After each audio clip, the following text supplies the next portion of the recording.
If you are planning for a year, sow rice. If you're planning for a decade, plant trees. If you're planning for a lifetime, educate people. That was a proverb from the great Chinese dynasties, and this is the Inspired Poetry Recital. Welcome one and all, welcome one and all. Happy Sunday to you in whatever part of the world that you are living in. My name is Raul I Am, and I am your humbled host today as we celebrate another gathering of the Inspired Poetry Corner. And this month we get to feature a poet that I rank into the romantic poets of the ages, Mr. J McKenzie. And if you look at the screen, look at the brilliance and the talent that he's attracted.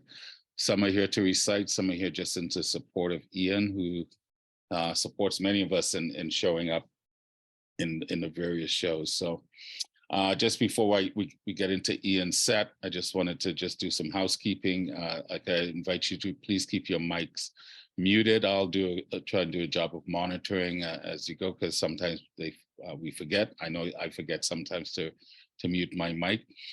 This is not an open mic. This is a recital. So those that are reciting, I think I have a list that I'll post up in a bit. And for the rest, just sit back and enjoy. This is a place that we welcome all voices. We welcome all beliefs, all faith. This is a human gathering. This is not a place where we get into deep philosophical or political discussions. This is a place where we come to celebrate our humanity instead of celebrating each other. And having a feature, and then the not ready for primetime poets. I always feel I have to explain that. That is a moniker that I stole from SNL, Saturday Night Live, back in the day. They used to have the not ready for primetime players. It's a play on word because you are all definitely worthy poets and you are all prime time. But it's just my sarcastic nature of wanting to always look at the humorous side of life through playing on the opposite of things. So, and yeah, the Inspired Word, it's been going on. The Inspired Poetry Corner now is well over a year and a half old. So it's because of poets like yourself and Ian that are willing to support this and the other shows on Zoom. So I'm grateful when people are willing to spend time with us on a Sunday morning. This show happens on the third Sunday of every month. So buckle up your seatbelts. We'll be flying at an altitude of 35,000 feet. This flight is a 2.5 hour flight, depending on how the crow flies, and let's just have fun. Let's enjoy. Let's embrace the words. Show your love and support by snapping your finger and clapping it up. I am going to bounce back and forth between spotlighting and the Zoom, trying to give the effect that we're in a club and we're sitting at an open mic and watching. So, and I'm going to do my best to just try to monitor the chat. But if I miss anything, unmute and let me know. You know, I'm just making this up as I go. And, you know, if I say something funny, it's not because I'm a comedian. I just think I'm funny, but doesn't matter what I think. Anyway, ladies and gentlemen, it is my pleasure today to introduce this young man. He's a retired English teacher. He's originally from Barrow in Furness, Cumbria. He's now living in Reading in the UK. He's been writing poetry on and off for many years, but seriously for the last 10. He's performed in various open mics and slams. Over the past couple of years, he's mainly focused on a lot of the Zoom open mic events, such as Spoken World Online, hosted by our friend David, and then Between the Lines, hosted by Kemlyn, our Blue Goddess. I just think his poetry is amazing. Like I said, when I listen to his work, it just reminds me of that romantic period. And as a teacher myself, or former teacher, I definitely would have been drawn to Ian as a teacher, because the way he speaks, formulates his words, and then his words itself, to me, is very attractive. It's like being attracted to a magnet. Ian's work covers a range of themes and forms, including a series of sonnets. He's particularly interested in the relationship between lived experiences and how we negotiate our place on this planet. To date, a number of his poems have been published in Reading Today. Mattress Courier, a poem, Run Down the Years, is in an anthology on the theme, anthology on the theme of over the 70s. I Ache the Places I Used to Play, edited by Finn Hall, another brilliant host. He's also had 2 of his poems accepted for inclusion in the anthology, international anthology, Dissent, Poems Against War and Capitalism, that will be published later this year by Vanguard Books. He's just a master wordsmith and a great supporter of all of us. And I think this is why so many people today that are not reading came to support him. Anyway, I want him to have as much time as possible, so I'm going to shut up and I'm going to, with an open heart and full of gratitude, say, ladies and gentlemen, the feature for this month, our friend and brilliant, brilliant wordsmith, Mr. J McKenzie. Wow. First of all, I'm just absolutely sort of really pleased and honored to see so many familiar and lovely faces here today. Just as a brief preface before I start, I'm going to share screen so that you can follow as I'm reading. Most of these poems in this set today are taken from a collection of poems that I'm in the process of putting together, and they all go under the working title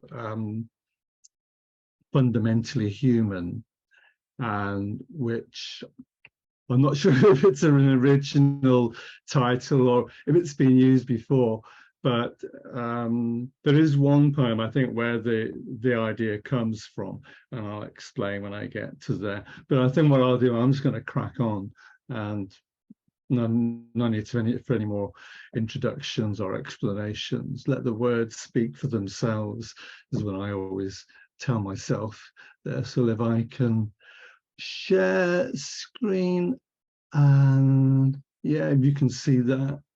Okay, his first one was inspired by, I got to know from one of the workshops, writing workshops, somebody mentioned kintsugi. I never heard of it before. I looked at this Japanese art of creating pottery from the broken shards using gold lacquer.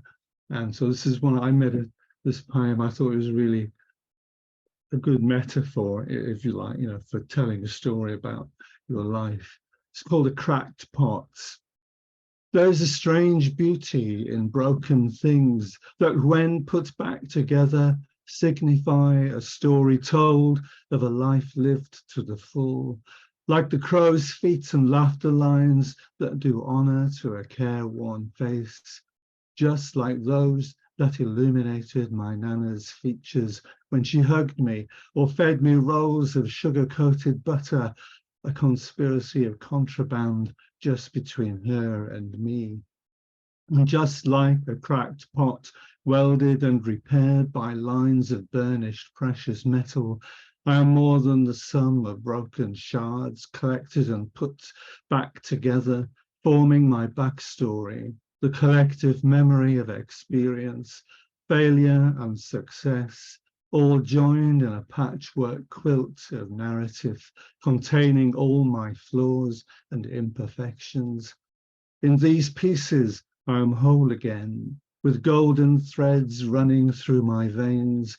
I am many, I am multitudes, and my story can be told. Just read the lines woven across my face, etched in fired lacquer, cured with liquid gold. That's the first one. And the second one, I think we've all done a few lockdown poems during the last 2 or 3 years. And this was one that I did. I think it was probably one that summed up for me or the atmosphere that I felt, you know, like with the isolation and the sudden silence that invaded everything. That was no traffic, no cars, you know, everyone was being very good behaving. So this one's called A Strange Silence. A strange silence creeps into the room through the cracks between the window frames. It's as if the world outside has collectively taken a deep breath. A straining ear catches only a whiff of wind disguised as a faint hum of rubber against tarmac. I want to catch it in my hand, but it deftly evades capture, like a ghost that craves attention but cannot change form to trespass into our dimension. And the silence moves about me with the shapeless limbs of an amoeba-like presence, surrounding me like pulsating stabs of decaying emptiness. And now it sits in the corner of my room, hunkering down like an uninvited guest, and I am looking blankly ahead, waiting for it to leave of its own accord. Right, and so ekphrastic poems, pictures. I'm going to read from my actual script, and I'm going to leave the picture. This one's called Girl with Bendy Cat, and oops, if I can, yeah, get the picture centered. It's a friend of a small group of us. She brought in, we were giving each other prompts, and she brought in a couple of postcards. And this was one, it was based on, it's an original called Woman Carrying Creature by an artist called Rebecca Swainston, who I'd never heard of before. But I looked at the picture, and of course, to me, it looks like a girl with a bendy cat. So that's the title. And here we go. So I'll read it. I'll let you keep looking at the picture, because it's actually, the poem is very closely referenced to what's in there. Awash in a shocking orange dress, she steps out robustly in bare orange feet.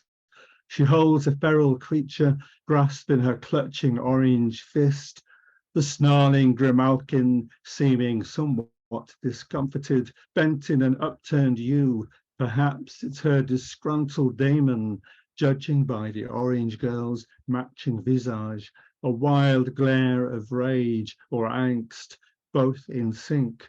Frozen here, caught in flagrante in this two-dimensional plane, held hostage against a darkened background of discomfort that mimics a nightmare of swirling dabs of blackened purple and patched magenta.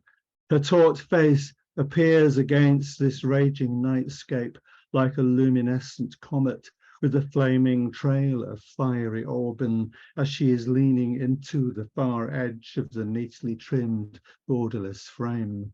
Is she aware of the limitations that have been imposed on her movement, showing only a hint of skirling fur belows, orange skirt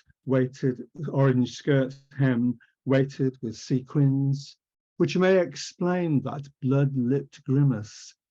Or, like the rest of us, does she muddle along, consciously oblivious of that invisible edge that encases all of us on this tiny stage, though we do protest our free will and independence, if only for the sake of appearances? So that's a lot. I've been looking at more sort of images and things, observing things more and more in my poems and in my writing.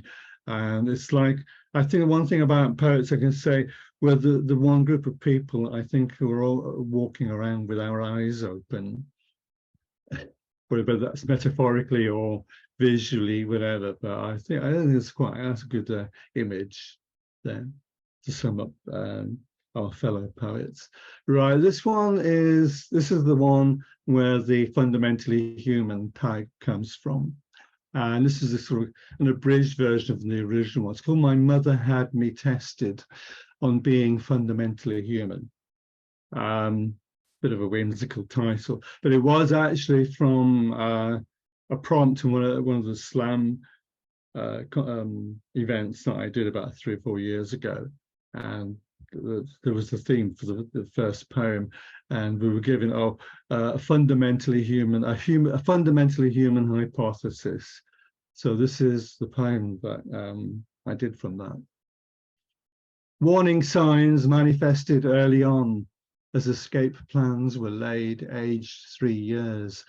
My first attempt thwarted as this bambino was found up the hill from the family residence aboard the bus to North Scale, seeking the open horizons of sea and sand, the beckoning pleasures of the beach. In my defense, I put it down to basic human nature, the natural urge to disappear round the next corner, a growing sense of curiosity pulling at atavistic strings, looking for new worlds to conquer, at least take a look around, explore the surroundings.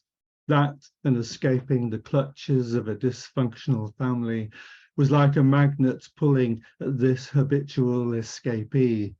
Further attempts to flee were regular events, getting lost on purpose in the local cemetery, and forays into the purlieus and dark haunts of Hawcourt Lane, returning home to parental interrogations, always late for tea. And then adolescence dawned and further distant destinations beckoned. Taking a leaf out of Kerouac's Beat Adventures, we discovered the joys and pitfalls of hitchhiking. On the road to Torquay, London, to name but two, anywhere, as long as it was far away from home. So my mother had me tested, or so she said. I have no idea if I passed or not, but one thing I am certain of is that I am fundamentally human, with human urges to resist, and I don't care what anyone thinks. I may be flawed, even skewed. Truth of the matter is, I am a fallen angel, and for better or worse, in the final analysis, I am a conundrum, a mixed up kid, a fundamental human hypothesis. Thanks. And this is one of those that's not in this collection, Fundamentally Human, but I did a series of poems about water, and I'd been reading the reports from Hong Kong during the protests 2 or 3 years ago, and the organizers would say that their strategy for dealing with evading the security forces was, they called it be water. In other words, anytime the security forces attempted to arrest people, they would just disappear down all the little side streets as if there were just water flowing away. So this is one, my favorite from that sort of series of poems. It's called Be Water. Appears where you least expect it, disappears as mysteriously as it came, keeps a low profile under the radar, shapeshifter, multifaceted, creator, destroyer, Shiva and Vishnu all rolled up in one, seeks out places human powers cannot go, divine inspiration for seers of truth, brings succor to the land, washes away all sins and misdeeds. It can be tapped, exploited and reframed to fit many desires, but cannot be tamed. Has a spirit all its own, able to spread its tentacles far and wide, or it can evaporate to hide in silky clouds, to fall as soothing drops of rain, to feed the starving soil, carried across oceans and continents. If superpowers were real, being water would be my choice. So many shapes and forms to choose from, all speaking with one voice. Next, let's take a sip of water. This one, excuse me, I think it's referencing my mother again. It's called Putting the Washing Out. Now this originated with from a meeting, a writing meetup group, and the organizer Chloe, she put up a series of, we were allowed to choose an image from a series that she put up, and this one was a woman. I think it's a sort of black and white picture, sort of kind of early 50s, maybe late 56 or early 60s. And she's standing behind, putting out the washing. She's standing behind a sheet and she's backlit so that you can just see the top of her head and her silhouette against this blowing white sheets on the washing line. And I've been looking for it. I could never find it. So if anybody knows or is familiar with or recognize that description, please let me know. I know it's a bit vague, but I think it's quite a well-known, photograph only, but I tried Googling and whatever, I still have not been able to find the same image. And this is called Putting the Washing Out. The warm breeze kissing my face takes me drifting back to those far-off summer days, sitting on a well-scrubbed back doorstep. I can see clearly now the dark imprint of mother's stretching figure reaching out, silhouetted against the semi-translucent white of damp bed sheets, crinkled by the soft caress of some invisible maternal hand, the perfect weather for wash day. The summer sunshine, radiating like her smile, collaborated with the freshening wind to transfer the moisture away, leaving only that heady scent of new laundered linen. That feels like cool silk against the skin, seeking refuge from the clingy grip of hot summer nights. The slap of heavy laden wet cotton ricochet like the sound of crackling pine logs on autumn fires. That shadowed outline, with her up-tilted face, seemed to contain such a fierce energy as she transferred the wooden pegs clasped firmly between clamped jaws, first to her one free hand, then swiftly anchoring the bucking sheet to the swaying stoop of washing line. All the while with her other holding the ballooning swell from blowing away. And then the whole procedure would start once over again with the next item until the yard was all at sea with a gurning array of billowing sails. Then suddenly she would step out from behind her own shadow to reappear in the flesh, backlit by the burnishing sun, which created a rim of fire like a halo enveloping the wavy locks of her hair and crowning that graceful head. And as she emerged from the waving facade of flapping sheets, I would retreat to the shade of the kitchen to brew up tea. These memories seem now to gently fade with the passing years between us as she gradually merges with the shadows that used to dance, putting the washing out. Okay, I'm going to, I think, just skip this next one I was going through. I want to get straight on to, this one here.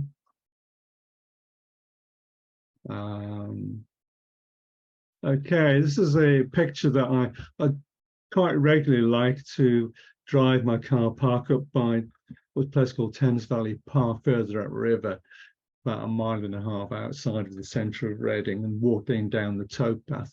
And this was sometime last October, I think. And we had a few heavy storms, and the storm surge coming down the rivers had brought up these kind of big rafts of riverweed, which the swans and the geese were all snacking on. I was walking, and suddenly I got to the centre of town, and I see this picture here, this clock and an apple. It was as if somebody had created the perfect image for me to think, hang on a minute, that's a great idea for a poem.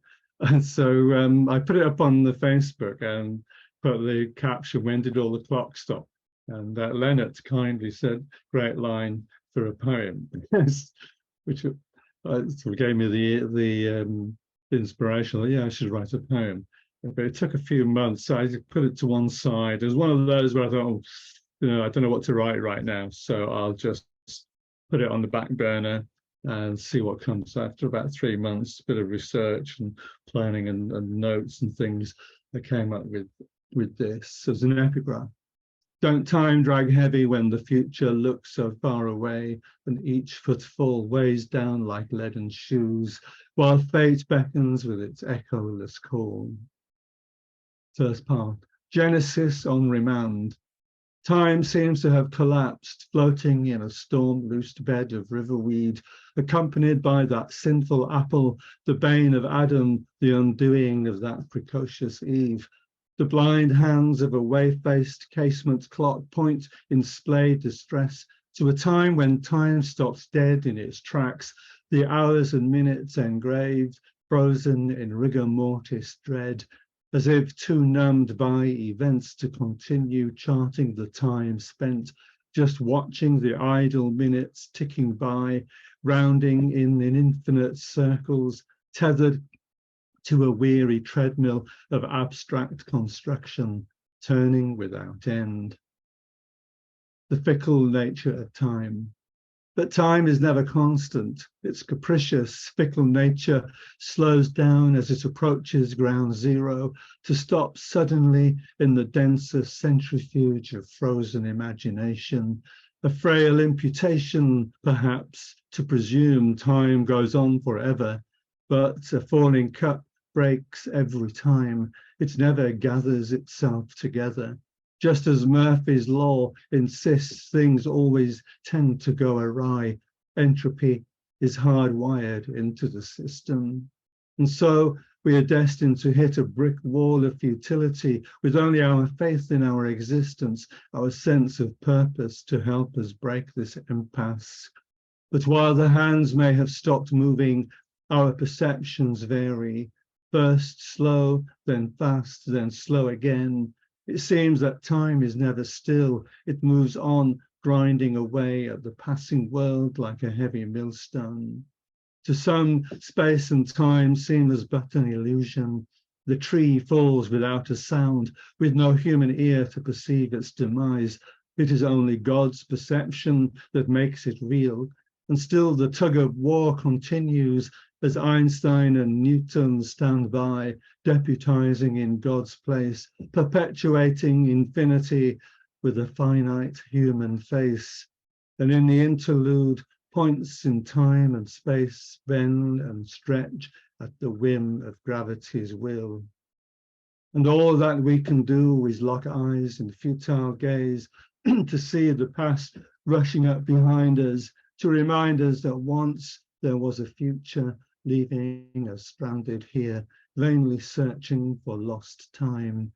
Does it matter if the hands stop turning? If we come to realize it's just one more self-delusion, like Canute's turning back the tide. Time as redemption. Excuse me.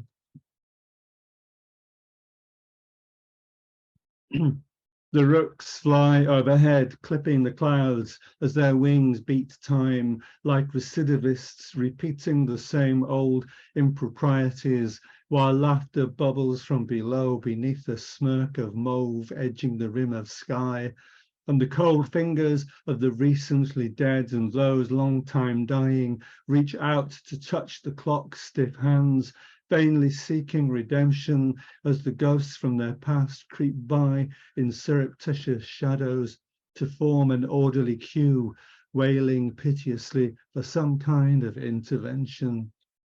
Meanwhile, the dark waters flow on inexorably, oblivious to temporal distractions, and Ophelia sings her sad lament as time is laid out, decorously wearing a garland of red poppies entwined with pallid lilies, while pale swans glide silently under the overhanging willow trees, hiding their grief beneath time's morning veil of soft plumage. Time past, present, and time future. A river runs through it, carrying time suspended in the bosom of its waters. Standing here, watching it flow past me, I sense its distant origins from its source further back upstream. And as it gathers momentum, widening its gape, the story of humanity, my story, your story, seems to flow in similar fashion, aping the progress of time and its hangers-on, as the world in its universe rises up, evolves in quaking ripples of rising mountain ranges, only to be shaped and reshaped by time's gentle hand. Footsteps tracing back to windswept beaches, battling into the maw of an incoming westerly, carry my thoughts to days of setting suns beneath a watery horizon, hearts skipping to fondly remembered tunes and early friendships, naive romances, all eyes to the future beckoning up ahead, with brighter suns to shine down rays of munificence on lamplit faces, with rising hopes waiting in the wings. But now the future is a faded song caught inside the murmuring shell of time. The rain is falling now, released from grey clouds, recycled like worn-out hand-me-downs, filled with second-hand memories, interweaved in fraying stitching. The dust of past experiences hangs in the air, suspended in fine droplets, which freshly fill the river's source to continue the journey that we once started on with youthful vigour, now more wearied, but still hanging on to grasp one more faded memory before passing the baton to those following on. This all too brief sun flames the ice that covers this transitory blossom, as if caught between two lives, between the death of hope and the dispersal of despair, and begs the question, when did all the clocks stop? When did we stop dreaming? But the wind in the tall grass continues blowing, making shadows that run lively in caressing waves across the hardened ground. And in my present, I see my past and the future rising up again. Thank you. That's how am I doing for time, Raoul? Do I have time to do one or a couple more? You can do a couple more, Ian. Yeah, you're good. You're good. Okay, Raoul. I'll do these two. These are a bit. I thought I'd done a bit of a heavy stuff there, so I'm going to kind of just end up with a couple of more light-hearted ones. This one's called Blind Faith. If you just close your eyes, you can make everything disappear. Put it out of sight and mind. You won't even hear a thing if you stick your fingers in your ears. Just wish it all away. Wash your hands of all that shit. No fuss, no need to shout. Your problems will all vanish. No more strife or worries left to care about. If you just shut your mind off, put up a wall of silence stretching from ear to ear, you can make it all go away. Bury it deep inside your head. Banish all those fears. You can carry on all day and night, and with a little perseverance, keep it up for years. In fact, if you're so determined, if you are so inclined, you can make the whole world vanish. Spend the rest of your days in the darkness of your ignorance, remaining willfully blind. Okay, last one, I think. This one, I want to dedicate this to David Leo Sirois and Richard Spisak as well. And this is a poem I did a couple of years back, and because David just quite regularly would put up the notices about the Tuesday nights, for the open mic. And this day, I hadn't heard and I hadn't seen anything. I think, what am I going to do for tonight's open mic, spoken word online, And then suddenly in the morning, I was having breakfast and this email dropped in the box, and it was David saying, the theme for tonight is a poem about now, or for now, or the present. So I thought, okay, I'll give him a poem for now. So, and it's in rhyming couplets, inspired by no other than Mr. Richard Spisak. Hopefully I've captured a bit of the same humour as Rick normally does. Smack my wrist if you disagree. Okay, a poem for now, or that'll do for now. Write a poem for now, he said. Seize the moment, the past is dead. Well, okay, I'll have a go, I thought. Just give me half a mo. You just caught me in an awkward spot, half asleep, still rising from my cot. Carpe diem, as the Romans say. So stop carping, no time to delay. Put pen to paper, check the ink. Start writing now, don't even think. My God, how the time flies fast, the hands on the clock racing past. Catching the present is no easy task, easier catching flies that bask too long on a pane of glass, just sitting there, bold as brass. Or am I being too facetious, my rhymes and verse becoming specious? But I only got the news this morning, digesting breakfast and still yawning. Just give me half a second chance. I'm just a victim of circumstance. So here it is, don't ask me how. It kind of rhymes. That'll do for now. Thank you very much, everybody. I'll just stop sharing. I heard Richard in that whole poem. I heard Richard in that whole poem. Unmute people and show this man some love. You know, the ease. Bravo, sir. Bravo. Bravo, Ian. Yes, Bravo, bravo, bravo.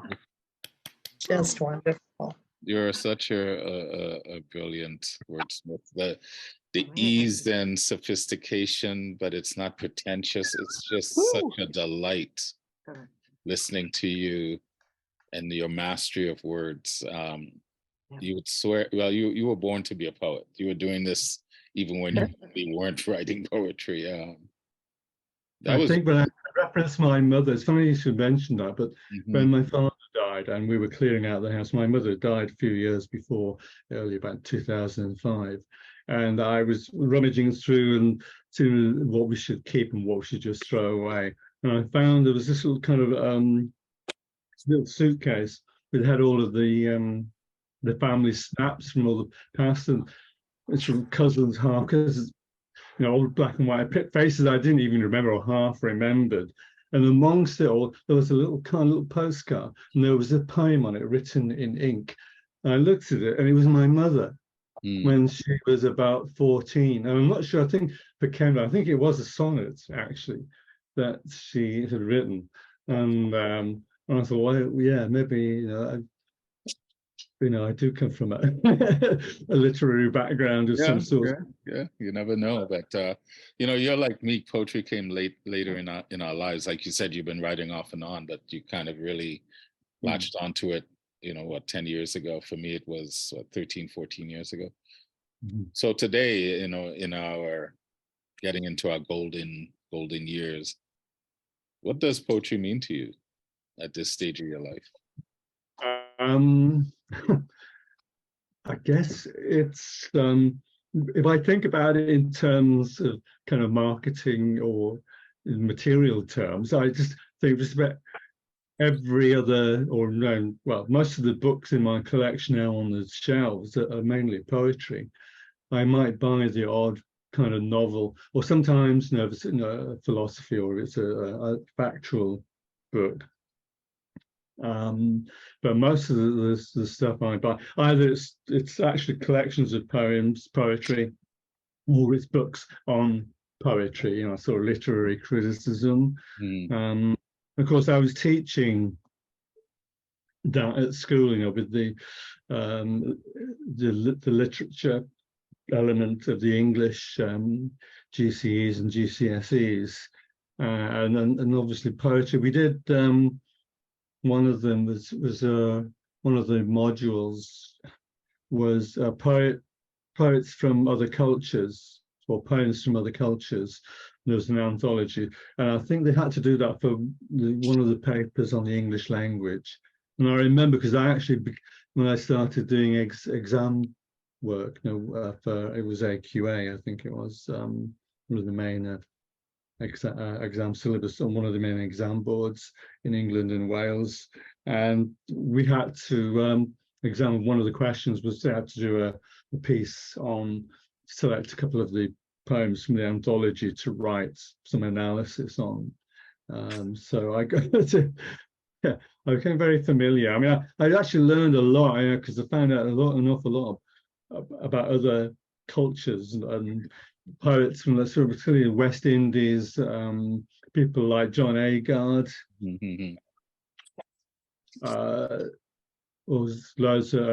Imtiaz darker, sort of like she's Anglo-Pakistan or Scottish. I think she's married to a Scots guy, but family is originally from Pakistan. Right.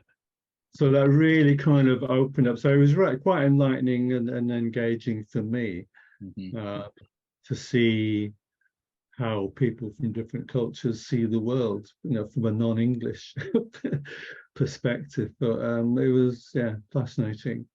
Do you ever see yourself in some of these other poets, particularly ones from other cultures? I was hoping somebody would mention Seamus Heaney, because I kept on saying, oh no, I've been likened to John Keats, which I think that's an insult to John Keats, to be honest. But and again, you keep mentioning about the romantic. I don't see myself as romantic at all, really. But it's except for the use of language, possibly. But I often think of Seamus Heaney, and I love reading his poems, but I also love it when he's reading his poems. And I think of it, and I think I came up with a phrase once. It's like you can feel the soil through an act of osmosis coming up through his feet and being spoken coming out of his mouth in his poems. And I just love that kind of groundedness. And maybe that's why like you said very kindly, all that I'm not pretentious. It was kind of, it was very reassuring to hear that.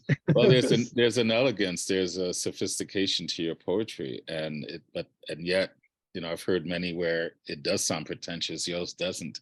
And when I make reference to the romantic poets, the romantic age, it's not so much that you write about love or romantic things. It's that period of enlightenment, that period of really starting to embrace our humanity in a different way. And I know David is back in school to teach poetry. Maybe he can enlighten us in another time what the romantic periods mean. But for me, it's not so much.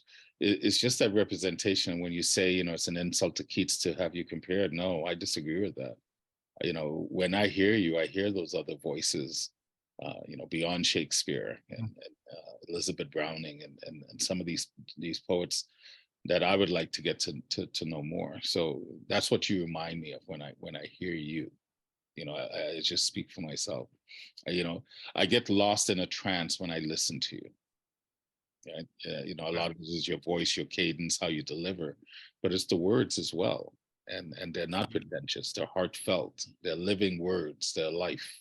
That's kind of how I see it. So I know think you have to immerse yourself in order to write. To write, for me, as I felt, there was a point about 12, 14 years ago, and I was sort of taking it a bit more seriously. And I was almost giving up. I think I'm not really writing anything rubbish. And I wrote one poem. I think it was called Crow Road. I think I have read it before at some of the other open mics. And I suddenly felt, it felt as if I'd found a voice. And then I thought, I should carry on. But it was a watershed moment where I thought, I'm not really sure if I'm writing anything seriously or if I'm going to make it much as a poet or writing poetry. But that moment, and I read this, and a lot of people, when I read it out in public as well, people commented it. And I thought, this is, I think I've kind of, something clicked. But I think it was that filtering all of that reading and all of the stuff that I'd immersed myself in reading other poets from whatever ages, from the Romantics, Shakespeare, right through to the modernists and right through to the modern sort of 20th, early 21st century stuff. You have to, I think, let it soak in a sense. Yeah, well, it definitely soaks in with you. For most of us, I think that are familiar with you, we know you're a teacher. Like I said, I affectionately call you a professor. But for all the years you taught, what did you enjoy most about teaching? Going home at 4 o'clock.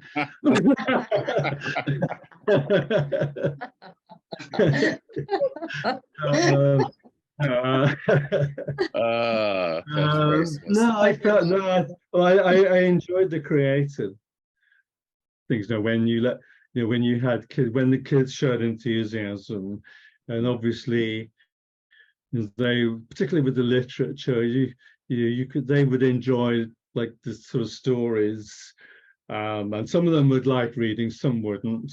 Right. And some, I felt it was those were the quietest lessons. And I think because I just wanted to sit there listening to me read for the whole lesson. I thought at some point or other, you little blighters are going to have to do some work as well, because I'm not going to be sitting here kind of straining my vocal cords, like 40, 50 minutes. You're just sitting there falling asleep. So no, there were lots of good times. And also some of the extracurricular activities, when you knew that the kids were there because they wanted to be there. Yeah. We did some kind of talent contests. Now, I started playing saxophone, and there was me, another teacher, a couple of other teachers, and a couple of very talented, more talented than us, I think. There was a drummer and a bass player and keyboardist. We formed a band. So in the interval when they were judging the talent show, we'd go on there and do 4 or 5 covers. But to be honest, Graham, the guy who was leading, he was the lead guitarist, and said, "Oh, we're going to do assembly, sort of year 11 assembly." To sort of showcase and advertise, we're doing this talent show. I was absolutely bricking it. I thought, not year 11, oh God, no, sort of performing in front of them. I've never been so nervous at all, but we went on and we did it, and there was like cheering, I thought, wow, I sort of couldn't believe it. Their response was amazing.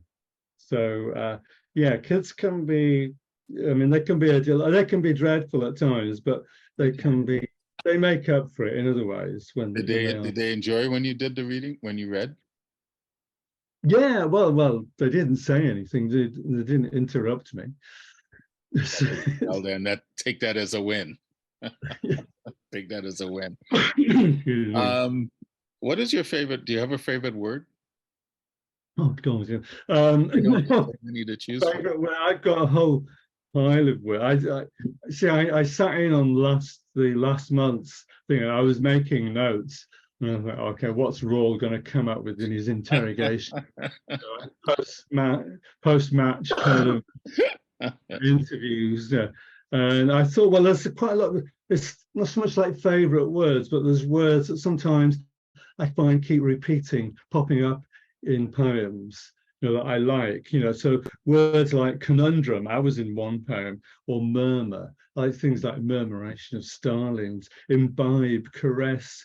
And I think in one series of poems, the word random kept on cropping up for some reason. But the strangest one, I think, or 2 more, one was amoeba.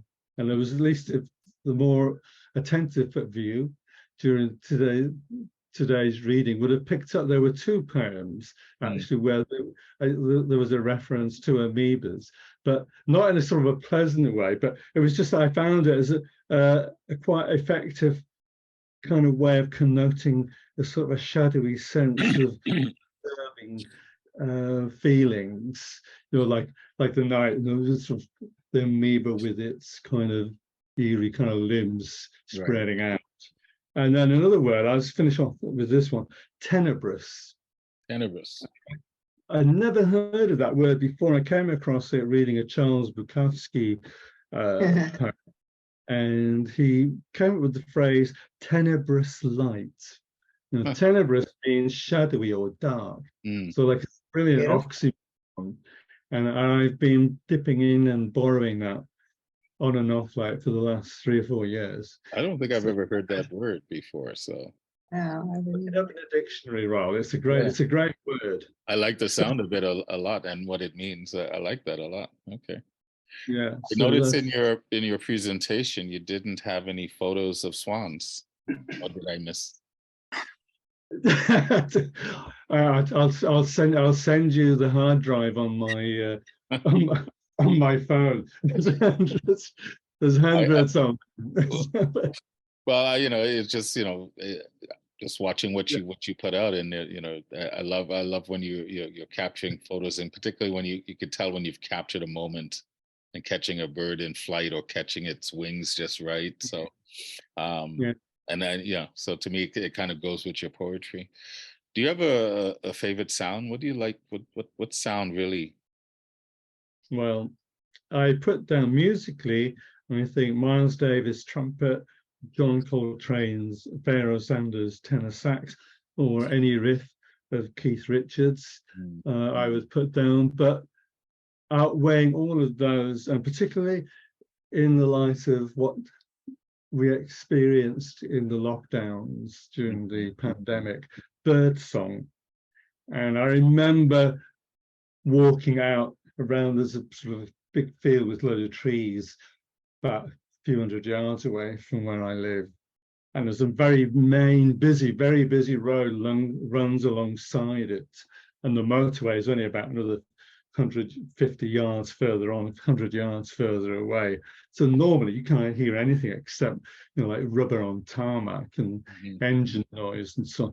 But I remember walking out, and it was like it was deafening, the amount of bird song. And I even actually got the video on the phone, and I did a sort of like these 360-degree kind of sort of recordings with the bird song, and I put them on Facebook. And I got a lot of really nice, favourable comments. So it was my version of people's cat pics that they put on Facebook. I thought, bird songs much more interesting than cats. No, I like that. I've got nothing against cats, but well, if you have a bucket list. Oh God, yeah. What are give us one thing that may be on your bucket list you'd like to check off before you exit this place? That's bucket list. It's a bit like getting towards like desert island discs, isn't it? What can you take with you to desert island? Oh gosh.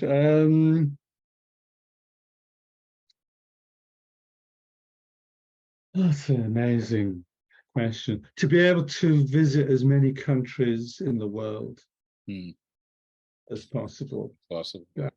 To be able to travel around the world and spend a couple of weeks in each place, eating street food and something like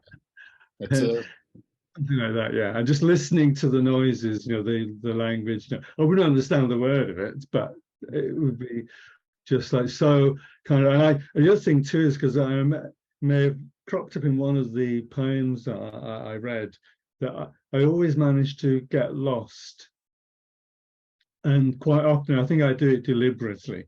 And I ended up, I think once in Bangkok, I was going through Chinatown through these really kind of cute little narrow alleyways, like with all of the stalls and flowers and that. And so of course I was looking for the temple of the golden Buddha, and all this time I couldn't see a thing, so I just got lost. And well, okay, fair enough, I just wandered around taking it all in. I thought, well, eventually something's going to turn up, like the sky is going to open again, and I'll see what, so I did. Eventually I came across it. It was a big huge roundabout. But and I did that as well when I was looking for this other temple on the other side of the river, and I got a very nice poem out of that as well, talking to Buddha.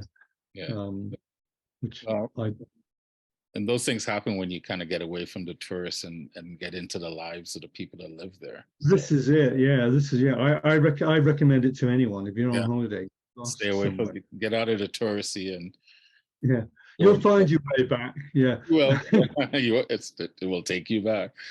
Last question, my friend, because this has been so insightful. Like I said, in the rooms around, but it's an opportunity for us, well, mainly for me to get to know poets in a different way. So the last question that I always ask, doesn't matter what your religious belief is, but if there is the great creator when we die, when you're walking up to the pearly gates, what would you want the Creator to say to you? Well, I'm going to be a little bit sort of, I guess, a bit controversial here, because I suppose after, first of all, fainting with shock and getting over that, I think it would be more about what I would say to them, and be along the lines of, well, you decided to turn up at last. I think you'd best get yourself down there and sort that lot out, sharpie. I love that answer. So you finally decided to show up. That's good. That's good. Well, you know, it's a question that you can answer it whichever way you want. There's no right or wrong way. You know, we could psychoanalyze all we want. I just love to hear people's different. I remember the first time I heard James Lipton asking it. I think was it Robin Williams? Anyway, and I just love the question, because it's an open question, and you know, depending on you know where you're coming from, you know, you can answer it in many different ways. But for me, it's more, I just want to hear what your thoughts are. There's no right or wrong in it. So. Always a question as well, which no matter how religious or whatever your thoughts are, will always pull you up short. Mm-hmm. Even if you prepare for what would he say to me? Yeah, God, yeah. Yeah. So, but that's a good answer, though. I love that. I didn't offend anyone. Yeah. Well, it shouldn't take it offended, and if you're offended, well, you'll like as in the roundabout, you'll come back around eventually. So, anyway, my friend, this was such a treat. Thank you for honoring us and honoring the Inspired Poetry Corner with your soothing, sophisticated ramblings of poetry. Ladies and gentlemen, if you're unmuted, stay unmuted for a bit, and then just give Ian some love for a fabulous, fabulous reading on the Sunday morning. Thank you so much, Ian. Well done. Brilliant. Beautiful, beautiful. Well done, my friend. That was just brilliant. And you know, hopefully when I put it up later in the week, you'll sit down and enjoy it again, because I get to listen to it when I'm editing it, and then when I'm trying to get the markings and the timings of everything, so I hear it over and over, and sometimes I'll pull up old shows just to listen to them, because as much as I don't do as many of the Zoom rooms anymore, I still have access to you poets by listening to you.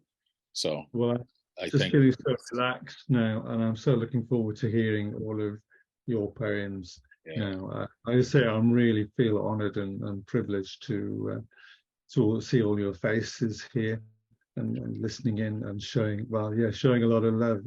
Yeah, it's very moving. Thank you very much. I feel like I'm in good company, because you know David has had you on, you know, Spoken World Online, and Kimlin Between the Lines. So the Inspired Poetry Corner is in good company, because those two fine events have seen fit to feature you as well. And I think you're worthy of the feature. And I think you are worthy of being mentioned in the likes of Keats and other great poets. So take it and wear it well. I just had a thought about what I'd like God to say. You know, there's a guy called John Keats. He wants a word with you.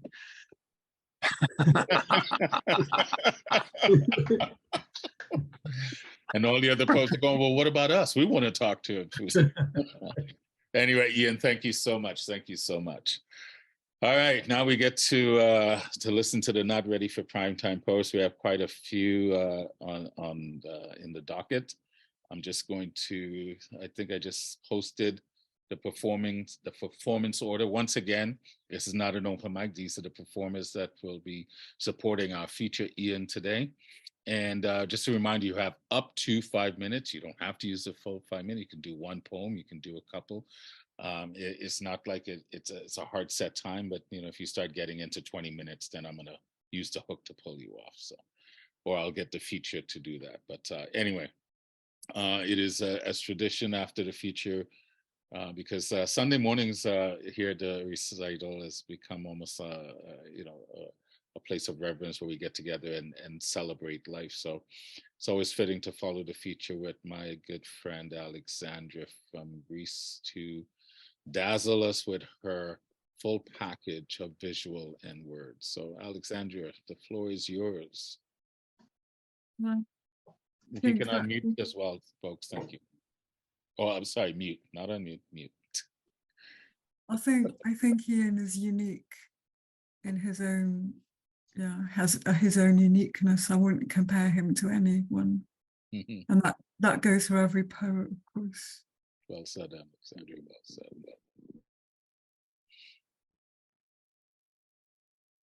Line 15.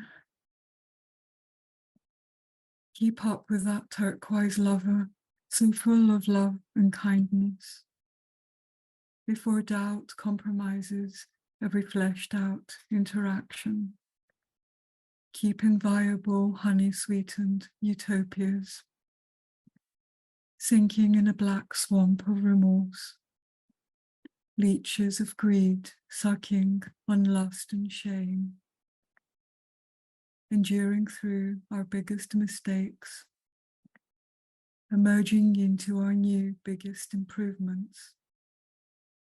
Into new consummations of refined affection. Earth blooming with polychroming, cultivating virtues. Olive branch rights, turquoising all plentiful harvests. Keep up with that cleansing, so salving for each wound. Before pus infests every vital feeling and thought. Keeping soft every hardened organ. Our hearts tormented by dark red memories. Collapsing at the gates of our own perdition. Crawling through our narrow bloodied trenches. Discovering new veins of replenishment. New streams of purification. Untainted rivers gushing ahead boundlessly. Blue-crested sky showers cleansing all defilement. Keep up with that life so deeply longed for, before it kneels at the precipice of its own abyss. Keeping zoetic every favorable breeze, burning in the eternal chaos of our own unquenchable inferno. Aspirations melting, courage faltering, glowing through our own embers, bursting into new, cleaner flames of rejuvenation, singing new songs continuing beyond mortal existence, clear transcendent winds blowing reinforcingly to the ends of the vast earth. Mastery of life surpassing all adversities. Keep up with that oracle so devotedly worshipped, before it fades at the end of the nebulous sky. Keeping alight the torch of insight. Our philosophy is crucified by false innocence, hiding behind false gods, thrusting through ugly, thorny dogmas, taming new wild wisdoms, new unchained channels of magnificent revelations, lightning-eyed eagles ceaselessly circling, oracles' rays resurrecting all spiritual forces. Hurry, keep up with those flights, so brave and so free, before they explode in the anguish of the universe, keeping high the grace of the sky blue sphere. Thank you.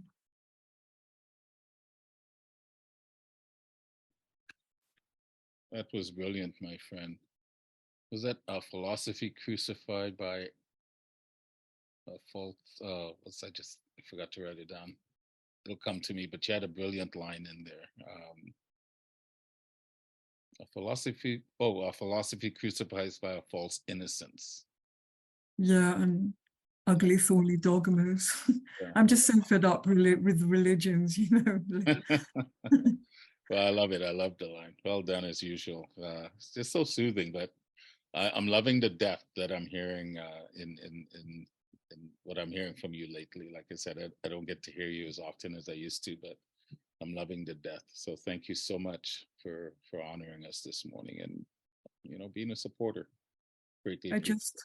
I just have to beg forgiveness for sometimes repeating poems because they take very long to create, like months. Yeah. I was talking to Ian about that this morning, and I've said it many times before. I don't think we should ever have to apologize for repeating our poetry. If anything, I invite us to repeat it multiple times. You know, sometimes we're fortunate to get to hear a piece once. You know, we'll listen to a song repeatedly over and over. So, you know, I invite poets not to apologize for repeating. You know, who I was yesterday is not necessarily who I am today, and how I hear it today might be different, and I might take something away from it that I had not heard it, had not resonated with me before. So, yeah, no apologies for repeating poetry. I say, keep repeating, be repetitive. It's like breathing, be repetitive. So, you have so much. Thank you so much. Thank you. All right, up next, Sylvia, you made it. You are here, my friend. Please unmute.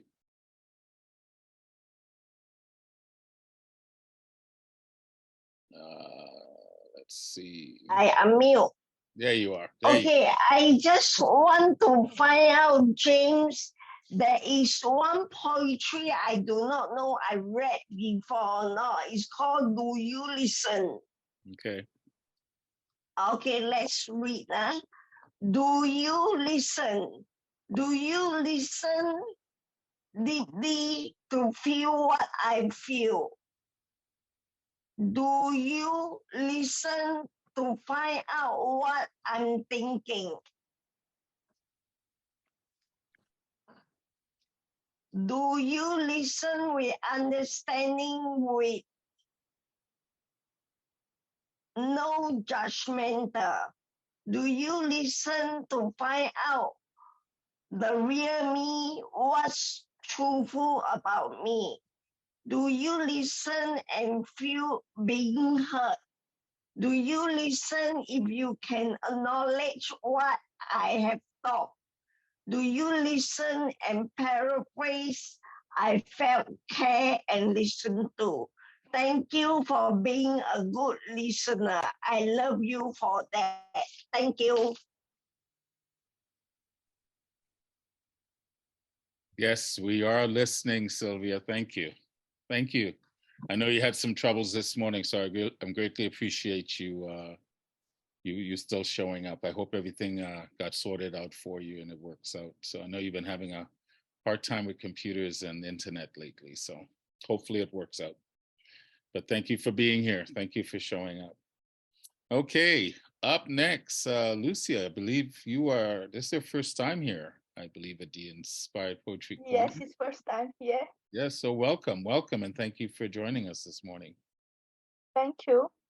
The floor is yours. A couple of poems. My first poem is Take Me Away by Lucia Daramus.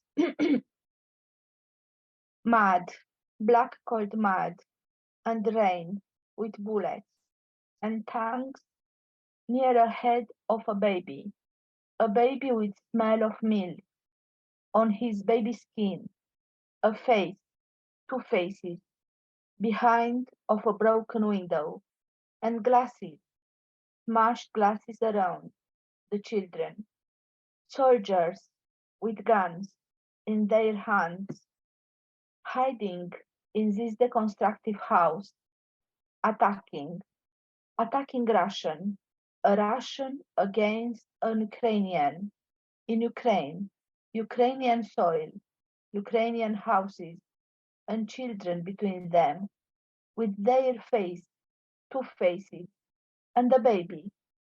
The Russian soldier fired the bullet in wall and then straight in baby's head. Tick tock, tick tock. Time is silent, silent. Part of the time is dead. What is happening to them? They have no more strength, only few emotions scratching the three spiders' wombs of their souls, now empty souls. Part of Ukrainian soul dead, darkness, darkness, and smell of a baby skin, flying in the unexisting bird, in death, mud, black cold mud, black and rain with bullets. One day dances in brotherly love's heart, a perfect storm of war, and our children of our world, the children of war, they are chanting, they are lamenting, they are crying, crying. Where are you, humanity? Where are you? Take me away, said the child. Take me away. This was my first poem. And the second one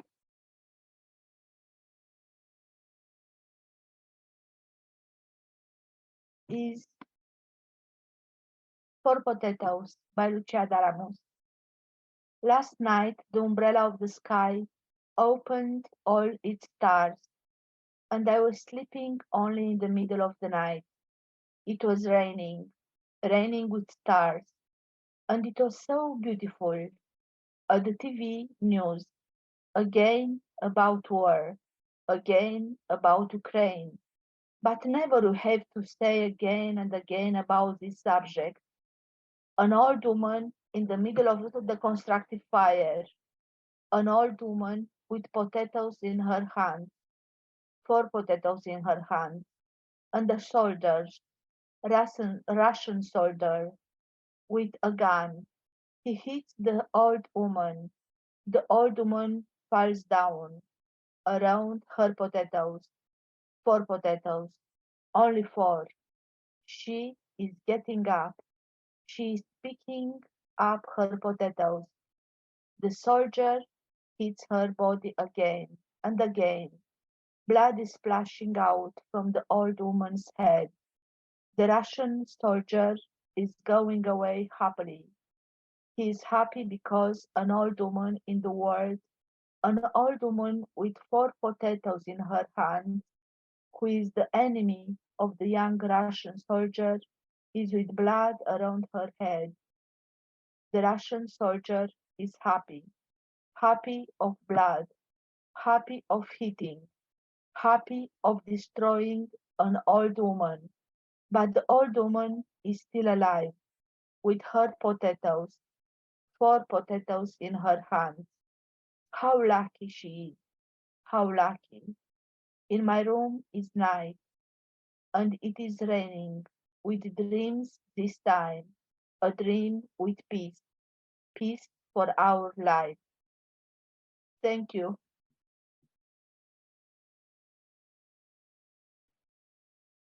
Thank you so much. You know,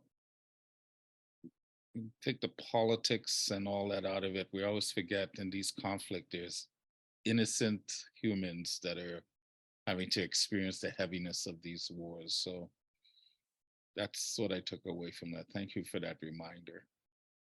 You know, Thank you very much. forget about the humans that are suffering because of ideology sometimes, or greed or ego, whatever you want to put in there. So I like that. Thank you. Thank you. Thank you. Okay. The hits keep moving forward. Next, Lennart, my friend, haven't heard you in a long time, so I'm looking forward to hearing you. And my condolences, brother. Thank you so much for being here today. Get myself unmuted here. Thank you so much for the invitation. This is a fine gathering, no doubt about it. Great way to start a morning. Okay, it's April and I'm doing my 30-30 thing, raising funds for cancer research. So I'm going to give you a couple of the April poems. First one is a response to Ian's response to the found clock, or at least a riff after the idea of clocks stopping. Mid-afternoon, for my mother, 1925 to 2021. The house is hushed, save for whispers and all the many clocks in all the different rooms. A daughter for a time, then wife and parent, grand and twice great mother, breathes into her silence, and all is fully still, except the doctor's soft noting when all the clocks stopped.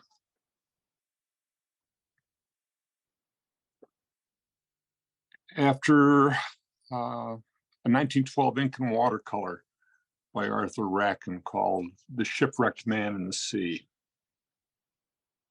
I missed you, she says. The ship, his home and life since childhood, lies broken on the rocks as the sun finally rises below the storm's passing. He stands on the beach, waves closing on his feet with the predatory tide, watches as she shifts, slips further into the depths. And the waves rise, take the shape of a woman, arms wide in a naked embrace. I missed you, she says. Come to me, she says. The man stares, struck mute. Unanswered, she collapses, floods the beach, recedes. I have you, she whispers. You're safe now, she lies.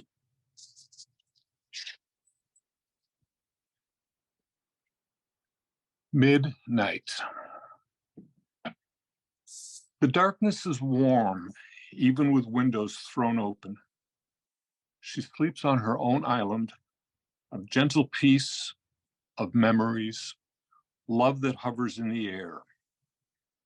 Breathing easy, conversing in a burble of tongues, she dreams. Something in the night wakens him. Perhaps a passing car, a breeze changing tree songs, or her chuckle at what lies deep behind her eyes.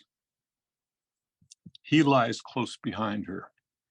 No contact beyond a hand sleepy on her hip and the quickness of a kissed shoulder. She laughs more, dreams of dreaming an unexpected kiss, his lips. She sighs, settles deeper. He follows her. Thank you. Thank you, brother. Good to hear your words again. And Thank you, sir. for being here. I know your family's going through stuff, so I greatly appreciate you being here and supporting us and Ian. So I had just said, Therese, you're up next, but I need to backtrack. My old eyes are acting up on me. Mahir, I completely went over you, and you, I would like to put next, and then Therese, if that's okay. Therese. My apologies. No worries. Actually, I had planned to read something else, but I mean, I've heard so many poems I'm responding to that I thought I will read poems which are a response to what I've heard. Starting with something you read, Raoul. And this is a poem I wrote for our own garden in Lonavala. We have a family house there. So it says, it's a very short poem.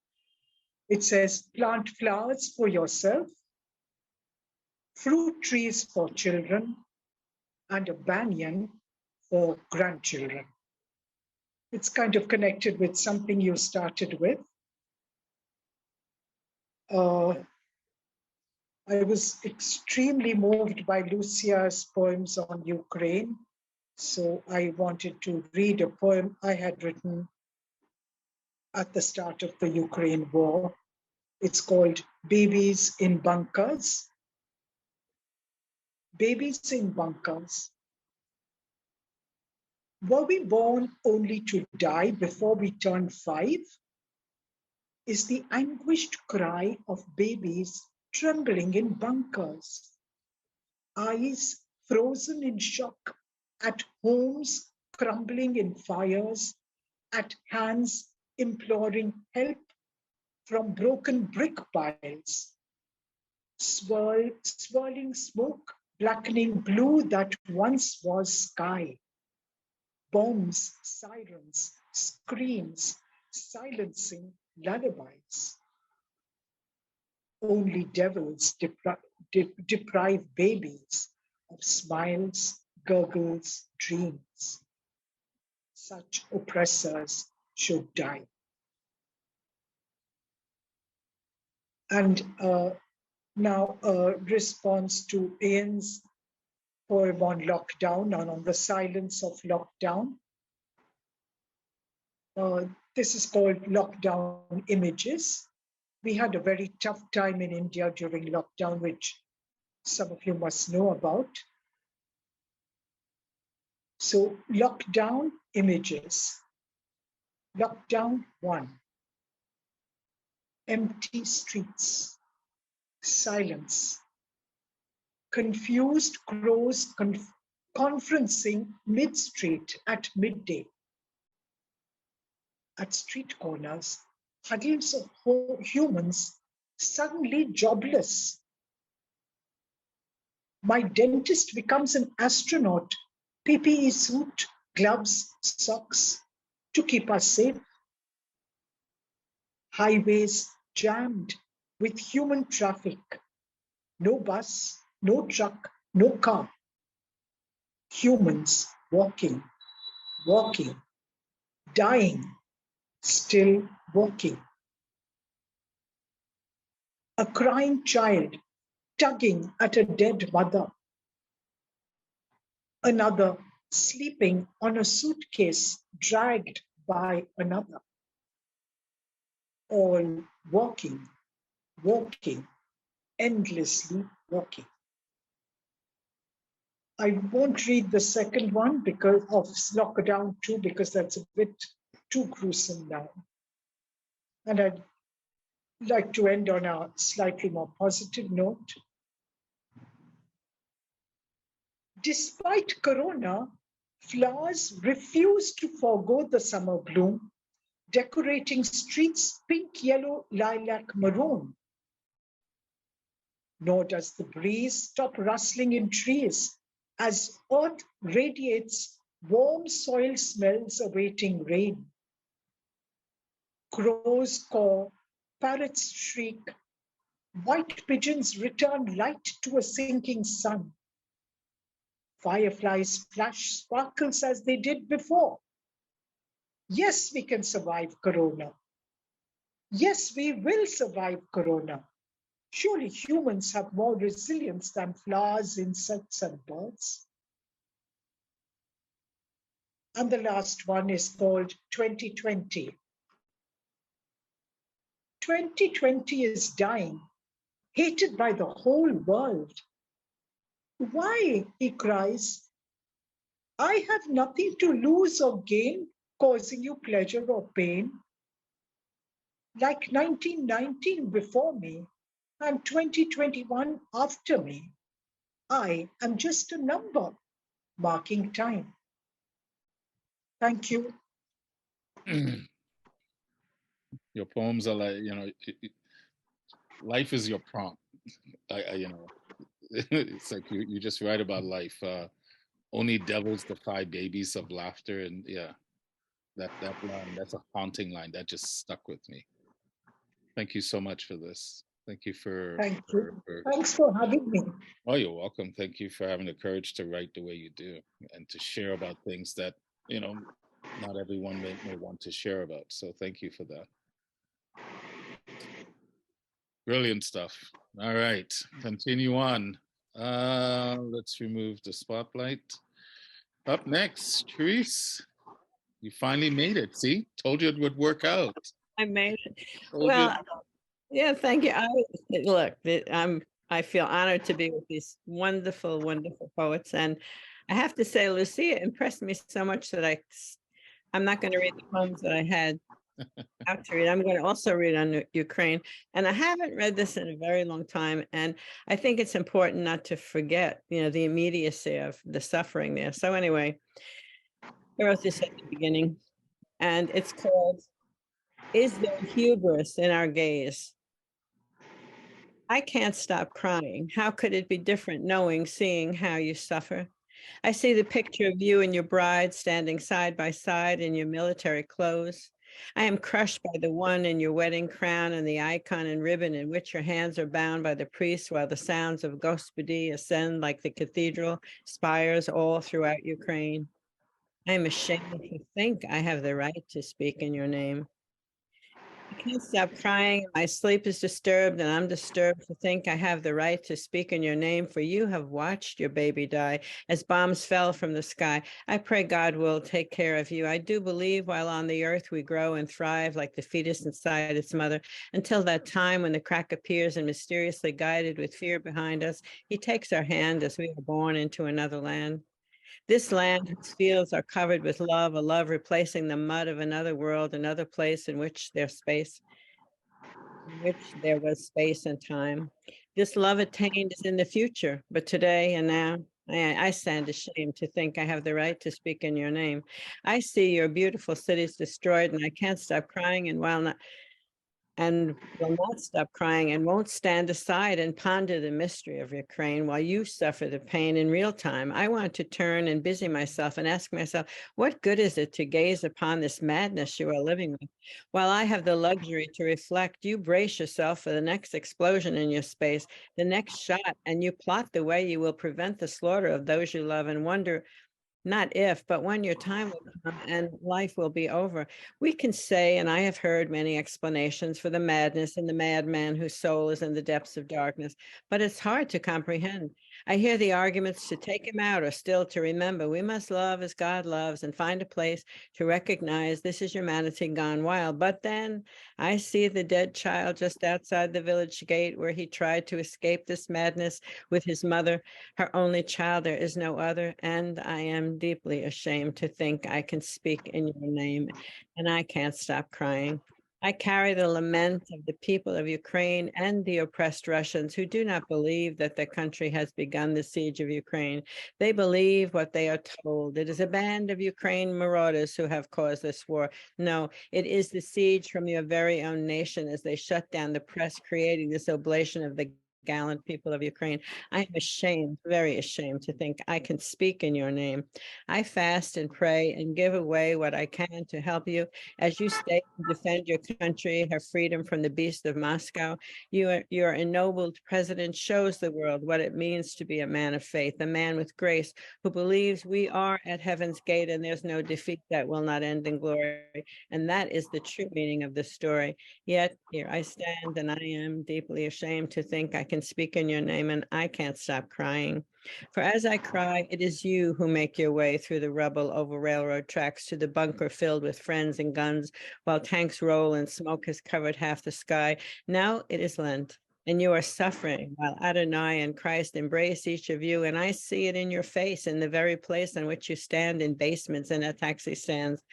Forgive me for not seeing it is you who plant your sunflower seeds in our hearts. As we see your faith, your love, your suffering, you are not torn apart. Yes, we see the strain and tears, the terror for your loved ones on your face, with not a hint of disgrace. We support you by our cries to heaven and by the prayers that charge through each of us like electromagnetic energy waves from heart to heart in that hidden place within us and throughout the world where love awaits. And still, I am ashamed to think I can speak in your name, and I can't stop crying.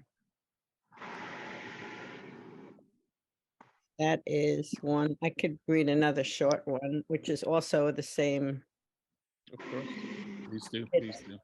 It's inspired by the courageous Russian protesters Mother Russia, Chernia Madonna.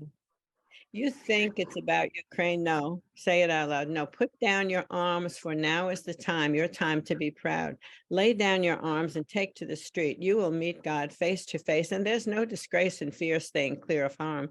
Just lay down your arms, ring the alarm, embraced by your mother, Chernia Madonna, who is not far at all. Can't you see? She walks the streets with you. Yes, it is true. We prayed for you. She asked us to, and we prayed the rosary for Mother Russia. Her children loved her so. Throughout the ages, she said, I will not fail you. I am your mother. Now break the chain of pain you see in the children of Ukraine, and yours and ours. Now is your time. We pray for you. Thank you. That's it. Thanks. So good to hear your words again. Thank I wrote you. this thought down that I'm going to develop. Lest we forget as we deal with tears while many dodge bullets and bombs, India's here. So, you know, it's amazing, you know, the luxury we get to live in while so many on this planet every day have to fight bullets and bombs. So, was a madman. Crazy, crazy, crazy world we live in. Thank you so much for the reminder. And, you know, I'm like you a lot of times. I go in with poems that I think I'm going to read, and then someone reads something that says, you know, that's where I want to go. So Lucia, I see your poetry had great effect on us today. So thank you, Therese. Okay, up next, Dr. Molly. Glad you can join us. You have 5 minutes to dazzle us, my friend. Thank you. Thank you, Rolly James. So happy to be with you all, my dear friends. Since the topic had been on the greed of man and aggression, war, let me share some of my thoughts with you. I hope I'm audible enough. Yes. It burns, it burns. In the veranda, the daylight scorches in. Summer, the sweltering summer. The hot wind of March gushes in through your operated eye. It's two lens implanted. It burns. Oh, no, this is no burning. Their innocent human lives burn in the blast. How bombs fall on hospitals. They crash down on the sick, on the caring medical staff. How the woman with child gropes, groans in pain. How desperate, frantic, they flee for life. They, for no fault of theirs, made exiles in their own land. The maimed little one sobs on his mother's shoulders. The pain of his mind greater than that in his body. His little toy was lost in the mess of panic fleeing. People shudder in their sleep, wake up, and creep down the bunkers, hearing the roar of flames nearing. That's my first piece. Second, I don't know, some disturbance is occurring from my side or from there, I don't know. I hope I'm clear enough. Second piece, war. How futile, who wins, who loses? It leaves behind wrecks, ravages, pains, the loss of precious human lives. The conscience of man caught up in greed, craze for power, madness, running rage. When will these warmongers stop burning the earth, its people? What can reign in this arrogant streak of dominance, crushing everything under? War, how futile, who wins, who loses? Last, that is my contribution to one anthology on war. Stop! Stop this nasty game of war. Foolish you are, hoping to gain fame. War, has it ever brought true victory, glory to either side? It precipitates just the shame of guilt, of destroying precious human lives, destroying this beautiful earth. Infused with greed, rapacious eyes, rivet power, domination. One nation encroaches, kills and destroys a sterling set of people and a land with resources so covetable. Ukraine, buck up. Your solidarity can't be broken. The world is with you. Let not this burning edge of flame flicker and flash up into conflagration. Another world war means death of man, all life, nature, earth, the universe. Let no fuel be added to the fire, for it to catch up provocation, and taking sides won't solve it for sure. Innocent lives caught up in frantic flee to escape. The innocent earth caught up burning, huge debris rising, toxic smog smothering. The heart-rending lament rises from the pregnant lady, fleeing half-burned, carrying the elder one. Even hospitals blasted. The universe cries, save the world, stop the war. Our powerful plea for peace rises up. Stop the reckless assault. It boomerangs on you too. Stop. Let good sense prevail. That was an anthology that collected so many of these kinds of poems. And may I stop with my last piece? It was Easter. Our Lord Jesus Christ was undergoing suffering in such a sublime way. And then there was resurrection and hope. So this is my last speech. Lord, how will we resurrect like you? Breaking shackles, insults, injuries. Blindfolded we are, throwing stones at each, seldom realizing it catapults. We build cages for others, seldom realizing the cage is ours. We force our creed on others through camouflage. Devious we are, imposters, casting insult, ignominy. Help us resurrect from our selfish, self-made sepulchres, where essential goodness, kindness lie interred deep. Thank you, dear. Just my pleasure sharing my thoughts with you. Thank you so much for listening. Thank you for being here, Molly, and for the passion that you bring for, highlighting some of our human frailness and depravity, particularly around war. We have such a litany of history. We've been doing this forever, and my hope is that one day we will collectively truly value life, all life. I think when we truly value life, we might stand a chance of creating something different, doing something different. I sometimes I shake my head. I'm just not sure what to say because we all keep saying it. You just have to look back of how many wars that's been fought on this planet, how many wars are going on right now, not just in the Ukraine, how many battles are being fought over power and control and greed and all these things. So anyway, that's why, each of us, we all have our part in how we choose to write about things. So, life is a prompt. So just keep writing. Thank you so much. Thank you for that, Molly. Thank you. Okay, up next, a brilliant host. I think this was the very first show I attended on Zoom. I had no idea that this world existed on Zoom.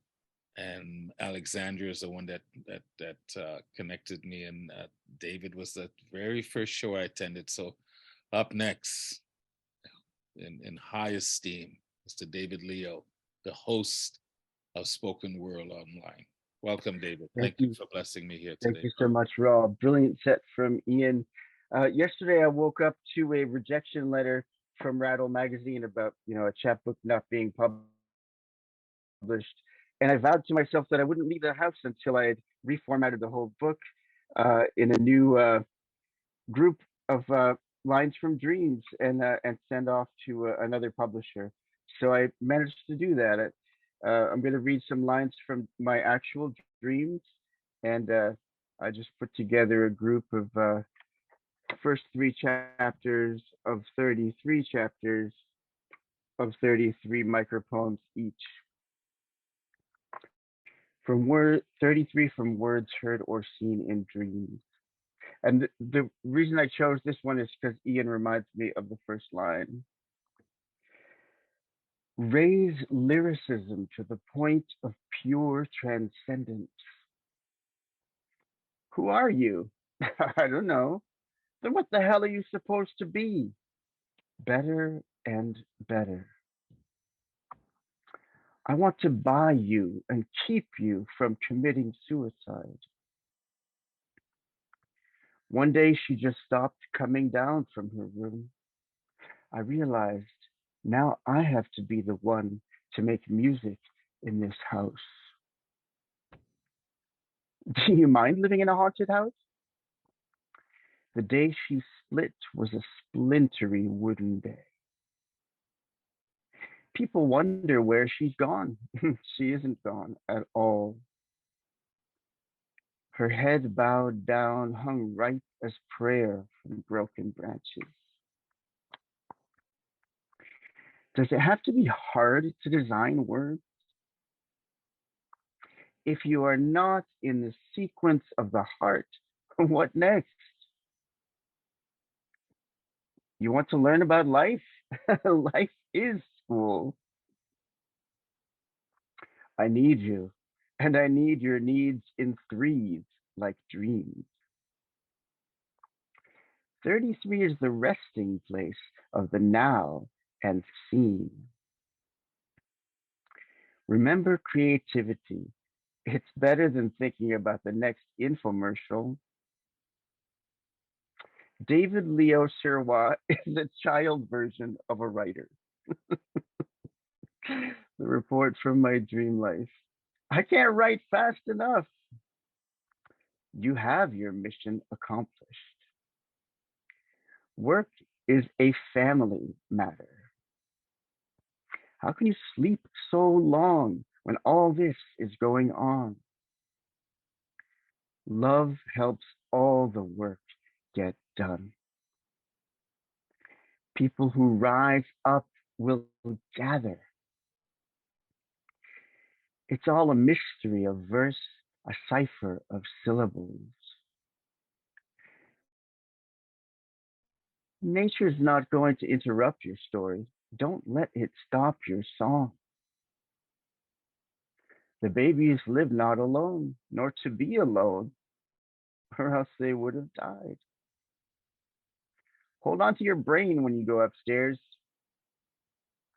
Don't suffer from lack of patience for the encouragement of dreams.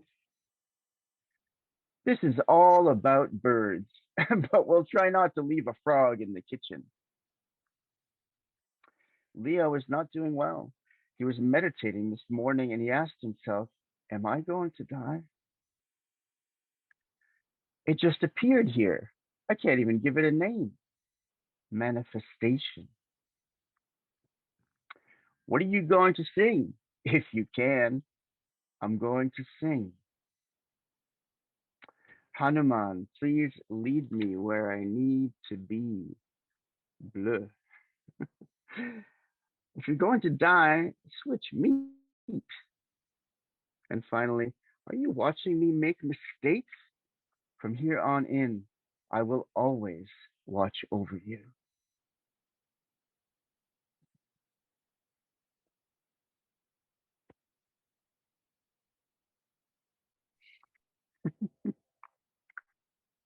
Oh, David, Oh, I brilliant. guess I wasn't sharing that at all on screen. Thank you so much. I thought you were trying something different. It kind of worked either way. So I love the line of the day she split was a splintery wooden day.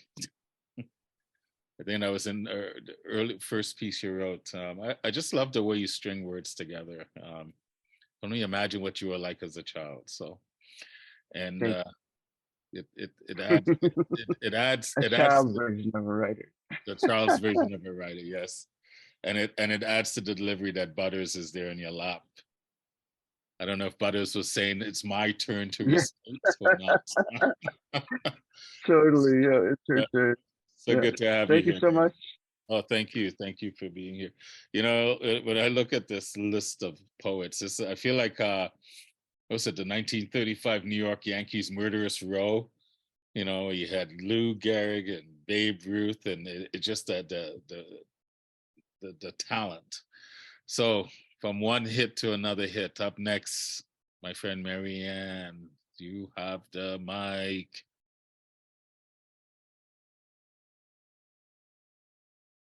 Oh, unmute.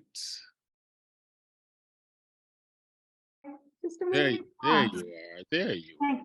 Here I am. Good morning, Raul. Thank you so much for having me. Poet friends, great to see everybody. How great for us to support our friend Ian. You were off the chain, Ian. It was absolutely beautiful to listen to you today. Thank you so much.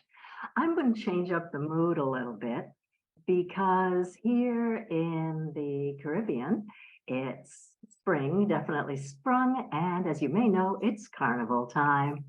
So, of course, people come to the island of St. Martin, where I live, for the rum and the soca and the calypso and the beaches. But I'd like to tell you about the real wild Caribbean. 2 million visitors come to the friendly island each year for a taste of wild Caribbean life. But those of us at home on the rock have little time for such play. For we exist in a tropical war zone, locked in endless struggle with the real wild Caribbean. Last year, 7 rats met their demise in the garage under the weight of a pink kamikaze toolbox. 3 headless iguanas were dragged into the bedroom, glutinous and pulsating gifts from the dogs. 2 panicked sugar birds flew into the living room to knock down a pair of glass candlesticks. More than a dozen geckos and a blue-faced anowl left their thin calling cards in the bathroom. Twice the orange neighbor cat, Adam, had us night petrified and ready to call the police before he Sunday morning sauntered out of our pantry. And we wonder how long it will be before the double whammy Armageddon round, when the raccoons that fled the local zoo during Hurricane Irma come to nest between the tin roof and the bedroom ceiling, and the gluttonous vervet monkeys that skitter atop the estate walls decide that our backyard papayas look good, and the mangoes we no longer dare leave on the kitchen counter look even better. Thank you, everybody. Enjoy the rest of the day.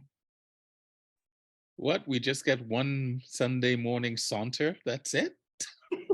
Well, in the interest of time, I can do something else if you Do like. one more. We're good. We actually started late, but we're doing well. So, yeah. Okay, let me see. Sunday morning saunter. I love that. That's a Sunday morning saunter. We have a lot of things that happen like this. Let me see. Well, I'll read something. I wanted to read something that I've been writing as a result of what I've been up to the last couple of weeks, which is having not 1 but 2 cataract operations and having some pretty interesting experiences in them. But instead, I'm going to read a poem called Eternal Balance that resulted from a recent conversation that I had with our host, Raul James. Eternal balance. Do not lament the darkness, for there all eyes gain focus to greet the birth of light. Every seed that rises tall and full into the green canopy begins swaddled in the silent warmth of Mother Nature's breast. Every innovation and invention lays unheralded until its time in the quiet cavern of pre-creation. Every bright promise fulfilled takes its first unsteady steps out of dim uncertainty. There is no ease without dis-ease, no comfort without pain. What is given must be taken, what is yours never was. Only when it is seared in the forge of experience and strength is not resilience until it cries through endless nights and learns how much it can bear. Thank you. Wow. Our conversation sparked that. Wow. Yes, it did. Thank you, Rob. You're brilliant, my friend. You're brilliant. Thanks. I love that last piece, but because it does remind me, as you're reading it and then reflecting back on your first piece, having all these creatures that invade. They're not invading, they're leaving their calling card. I love when you said that, leaving their calling card. Because nature is relatively quiet, but then she's disrupted by life. Yeah, that's it. And you think it's all fun and games here in the Caribbean? Yeah. No. When you got geckos leaving their calling card. Well done. Thank you so Pleasure is much. mine. Thank you, everybody. All right, up next in the lineup, batting right-handed from parts unknown. Oh, sorry, from somewhere in Tennessee, our good friend, my brother, Richard. It's such an honor to be here among my colleagues and friends.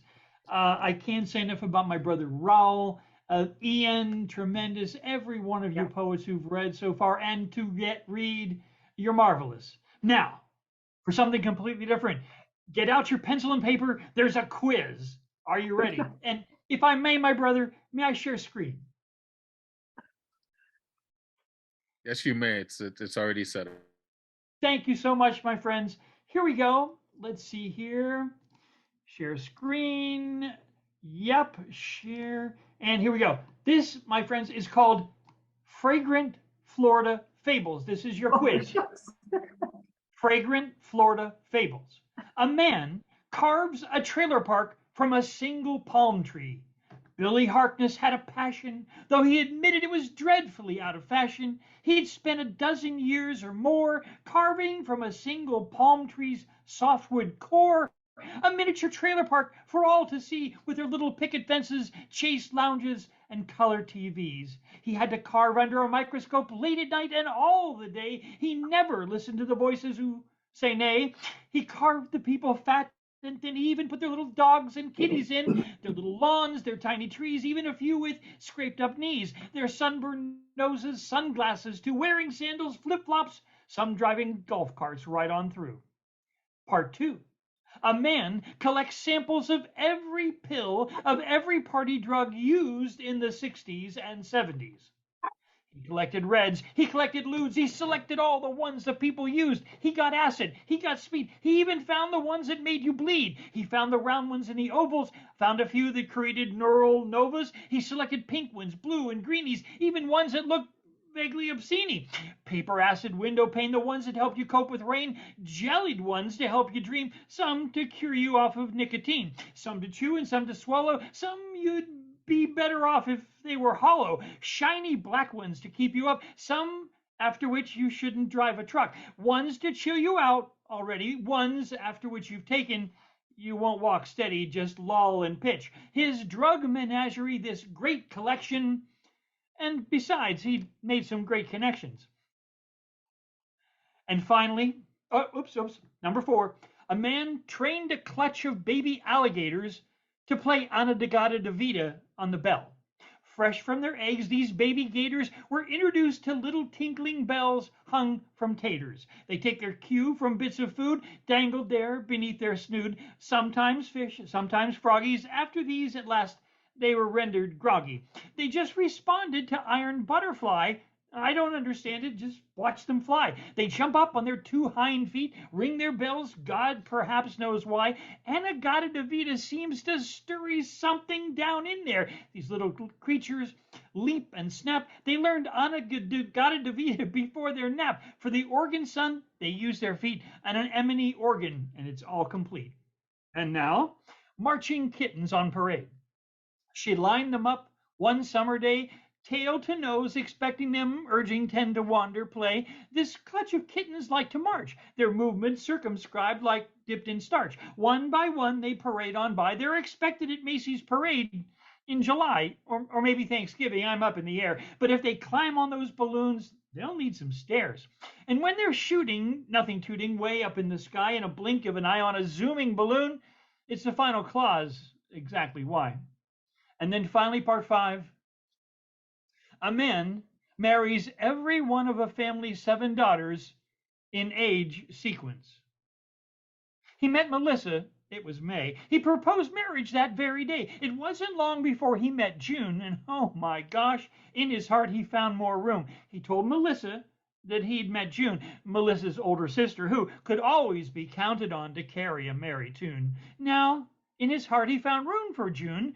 This upset Melissa. She was not gay. That was her cousin who could never seem to stay. So Melissa dismissed this loving guy and just asked lovely June when she's about it.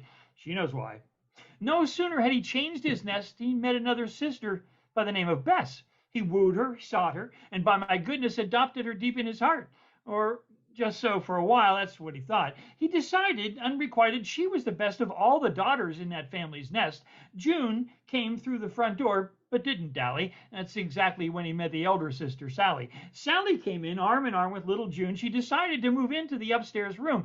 No sooner had she loaded in that she and Bobby came within, dear friend. Sally stood in June's wedding party, yet surprisingly soon she laid down with Bobby. A familiar tune, this well-groomed fellow. June was okay with sister staying, despite knowing she was regularly with her husband laying. But the last straw was broke when sister Carla, who'd traveled widely by barge and by boat, traveled fa-la-la, also by bus and electric car. So when younger sister Monique joined the fun, that was it. Old June was done. She could never, with her sister's party atop her husband.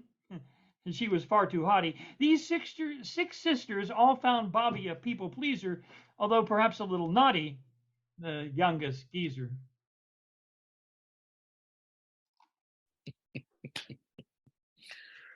Ay, ay, ay. Thank you. I'd love to just spend a day in your mind. A little something different.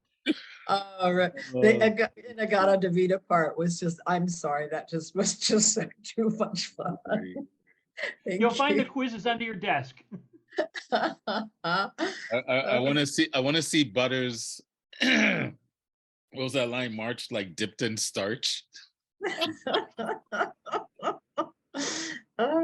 As soon as you said it, I got a mental image of these cats all stiff as a board going down. Oh my goodness, that was so much fun.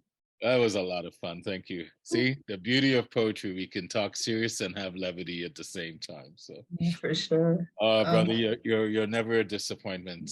Never a disappointment. Thank you so much. Thank you. I miss you. I'll buzz you. We'll have to spend some time together and have a conversation. So, okay, Lesley, you made it. Yes, finally. The great Lesley Constable, another soothing voice of poetry. The floor is yours, my friend. Oh, hard act to follow, Rick. Thank you. So, yeah, this is spring and it's a time of transition. And so I'm just going to do, my set's just going to be a potpourri of just about that, like passages. So this first one's called The Passage of Clouds. A cloud is not an impediment to the sun shining upon it, but itself wrapped in and around and through the extension of self, languoring as it will, long and vaporous, thinning at the edges, the wisps that blend with sky to disappear dense, now as it moves through itself into itself, solid, it seems, an apparition, too thick to penetrate, yet moving onward as it does, as we all do, into non-existence. Second one, excuse me, is called plateau.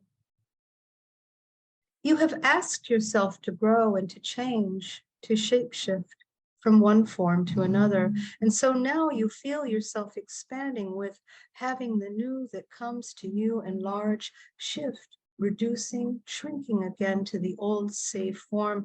But the stretching, the involuntary response to stretch is upon you, and you stretch. And the fear is there that you will expand so greatly, perhaps into this unknown, that you will burst your skin. Is that the ancestor, lizard, or snake in you, knowing this, remembering how it feels to shed? You are made of the fabric of yourself. You see in the dark the emblems of misery, of loss that you have to grow yourself out of and upward. This you know, among the other things that you know, or you think you do, that this is just a stepping place, a plateau of many, to hold your foot, steadying you as you climb, the hollow V for victory when you think you have won and you slide back down this ladder, the one you know all too well, to begin again, and you begin and begin and begin and begin again. So the next one is another passage one. Passage. I will pay attention to going in and out of doors, the passages and passageways, fluid, not stationary, not frozen, not stuck, but with the impetus, the idea of continuous forward movement, even if and when stationary, is simple, simply momentary, suspended animation before the next movement, never stuck, but moving.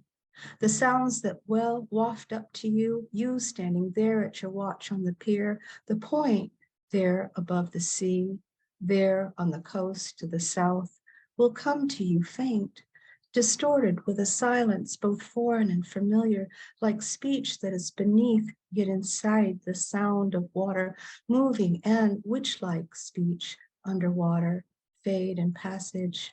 You are alone, and sound also. Then the next one's a sort of celebratory poem about rain. This is called Catch the Rain. Catch the rain with your tongue and feel it. Offer no resistance as a sob held in too long, melting now, moving down, going down, freed now in your body, freed now by your body, it travels. Is it you now, this rain, part of who you are? You are the weather as it changes, inclement or serene or both, and this rain, permeates and grows like a seed inside you, which will plant you in the spring. Nourish the roots which grow you down and down, feed you through the lush growth of summer, sustain you through the autumn winds and the snow, taking you to the center that is both you and not you, but everything. And then it rains again, and this repeats, and you grow tall now, a tree, yet not in form, but spirit, which lives always. And finally, this one's called Dissonance. I made friends with dissonance years ago. Right now, we're not speaking. When does it get past the managing part of life so that you get to live it? Don't answer the question, it's pointless. We are not in charge. Where our humanity lies is what we do, if by decision or impulse, when we are powerless. Also, it is so the same if or when we are powerful. The middle path is that which is said to be the wisest, but we, pulled and tugged by that which only and ever rolls unrelentingly on through us, by us, around us, the locomotive of life, we do not, when rolling so, know that this is so, or often that we have a choice.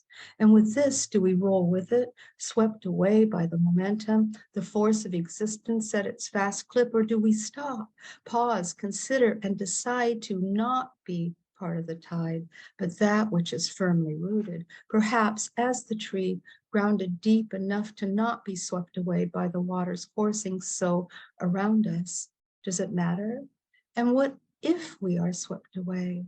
and travel the course of the river, downstream, swept away, taken far to then be there at the point where, when the river is only the thin tributary, the water's calmer, we come to shore, and on firm ground now on foot, walking on firm ground, find our way to some home, some idea of home, our home, imaginary home, the home of those who came before us, or simply home, the heart home, the deep desire for this outside of thought, the consideration, thought, simply of balance, no choice to be made, but simply that is, the deep desire for this, our home, all of us, the home embedded in our hearts.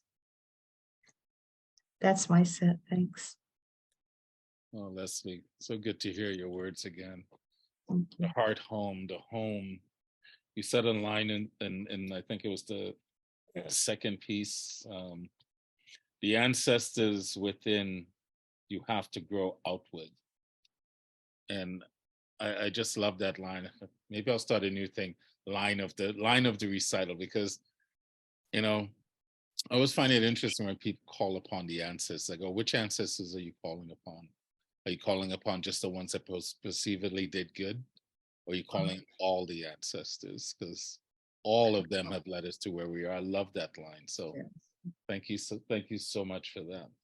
And the rain, yeah, you're brilliant. I love you. Oh, thank you. I'm so glad you could join us. And we figured out the timing. So yeah, we did. Thank you so much for your help.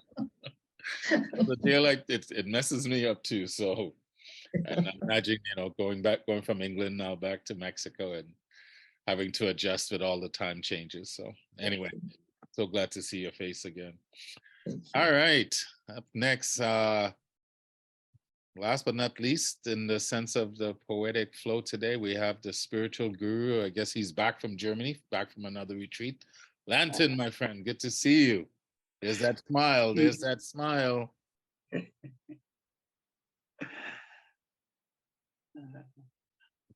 Tell me when you're ready. Oh, the floor is yours. The floor is yours. Oh, great. Thank you. Bewildered. The sweet-scented tulips of this perfumed garden hug the walls and foliage. Your honeysuckle blossoms pays homage to the illustrious light. A pageantry of flowers adorns the stony pathway, while the birds and squirrels dance. Even 1,000 garlands, my love, cannot match the wafts of thy allure. Into the temple of the heart, my beloved comes, kissing my soul with infinity's plenitude. I feel the magical descent of an enchantment, stabbing my core with the arrow of joy. Steeped in a void of intense immensity, the moonlight kisses my cheeks.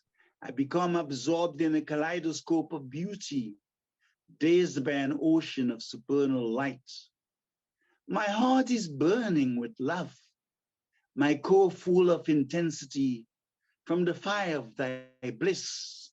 I gaze at the crescent moon, its adorable sweetness like pure white snow, hugging the serenity of my existence. You enter within and embrace me. I suddenly ascend to the deathless joy of emptiness. Now timeless, timeless, timeless is this moment. My eagle bird dances in an ocean of sheer delight.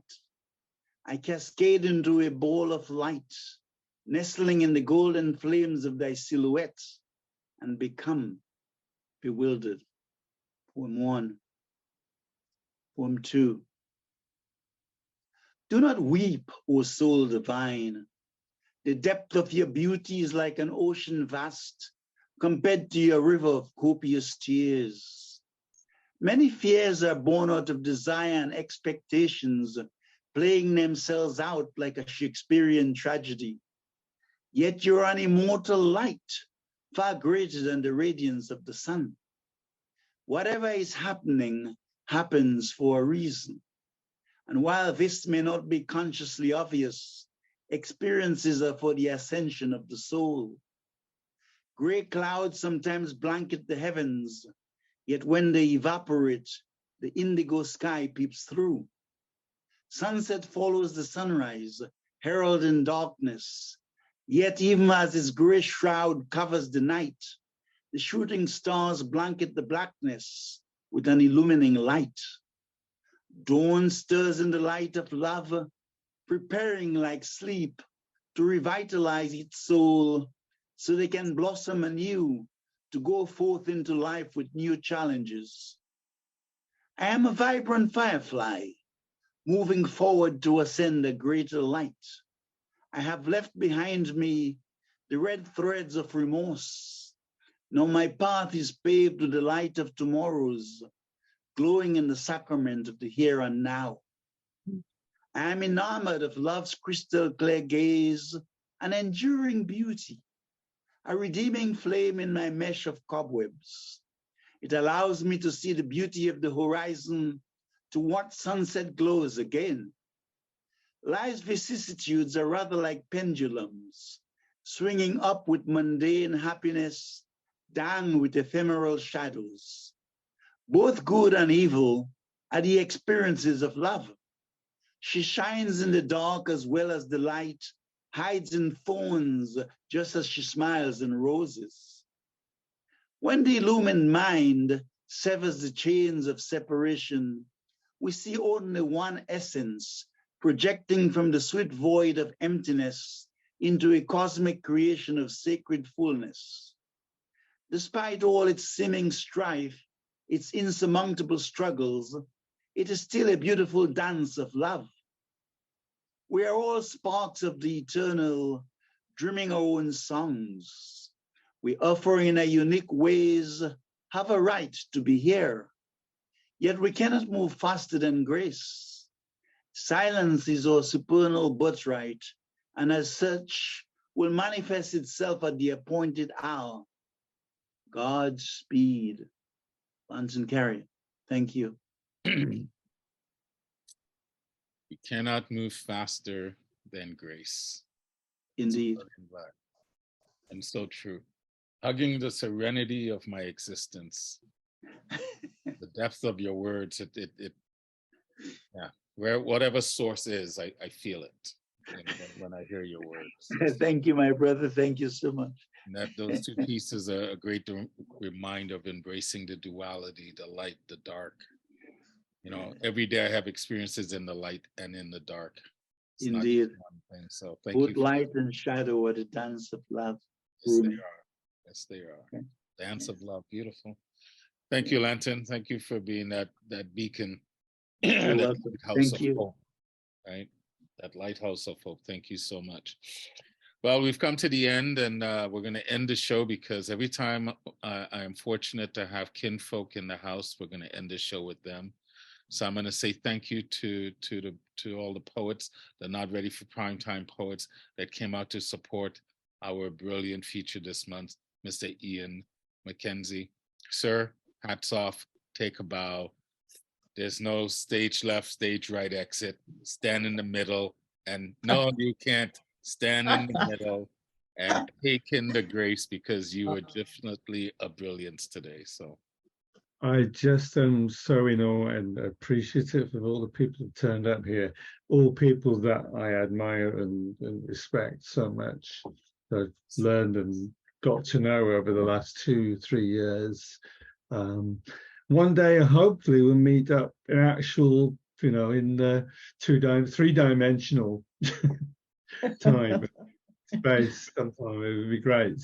No, it was wonderful. Thank you, Roll, for inviting me to do this. Just have a great way of picking people up. I'll be floating for about 24 hours now after this when I'm walking.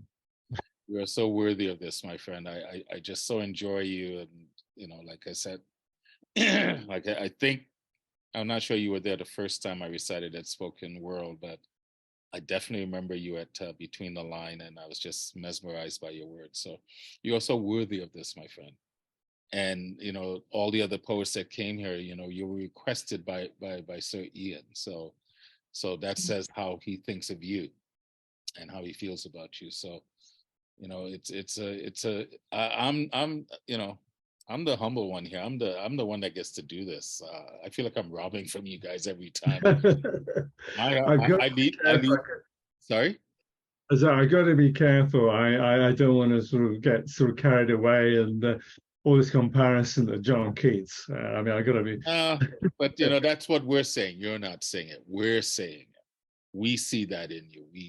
I see that in you. So, you know, but I understand it when people talk about my poetry and the way they do. I too sometimes I'm not sure how to take it. I think we all struggle with that at times. But I just want you to know you're worthy of this, and I hope you do float on that cloud for more than 24 hours. You're worthy of that. So, Yes. thank you, my friend. And to all of you, like I said, the not for ready primetime players, it's just a fun play of words, but you're all worthy.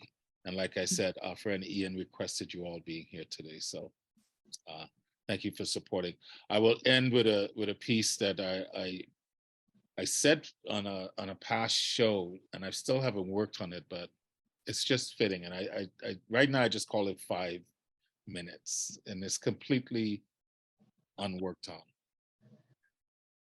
It's not just the 5 minutes. It's all the moments of connecting, supporting the labor of a new piece. It's not just Sundays. It's all the moments that connect us to let us know we are together under the sun.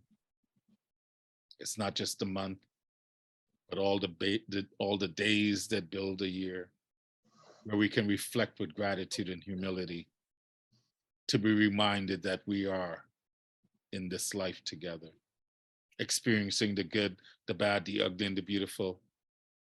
It's not just a year, for it yields decades that builds a century. We're an infinite spirit on this journey, our words forever in the loop of life. So it's not just the 5 minutes. It's everything in this experience, individually and collectively shaping the perspective of truth, connected to the singular rhythm as we breathe the same air, walk upon this Garden of Eden, telling our stories, sharing our hopes. Our legacy lives in our words. It's more than just 5 minutes. Thank you, people. My fellow humans of this walk, I love you all. And with that being said, I'll pass it over to Kinfolk.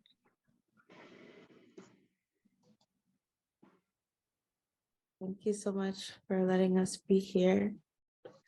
I'll just start because everyone's brilliant. So. Underneath these black clouds,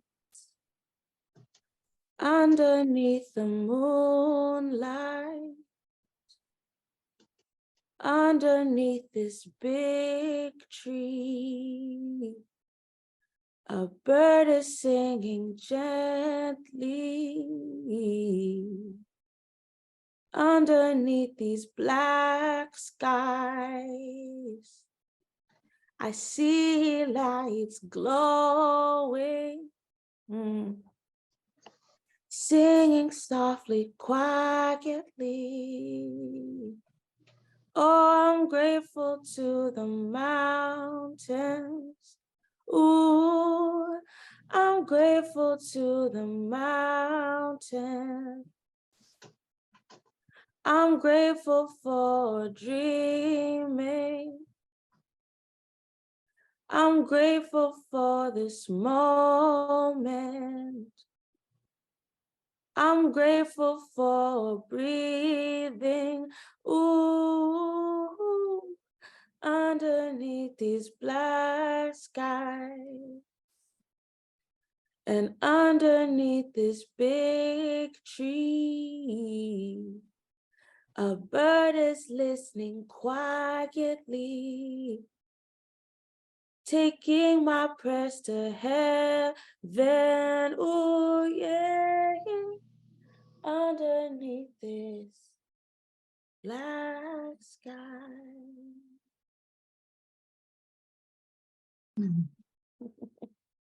Beautiful. Yeah.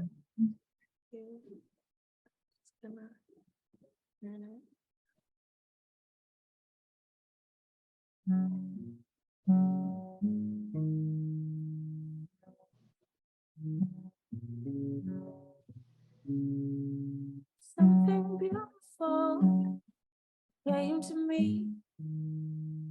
Something beautiful came to me. Something beautiful came to me, and I hope it comes to you. Something beautiful. Something beautiful came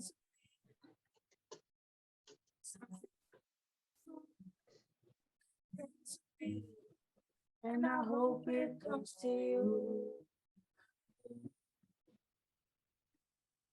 So let us all dance for a while. Lay your soul down. Lay your soul down. Dancing free. Hey guys, hold on.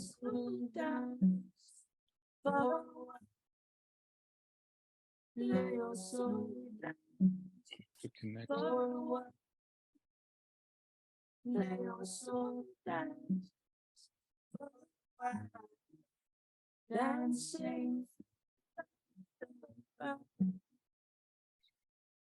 Set my intentions are thee.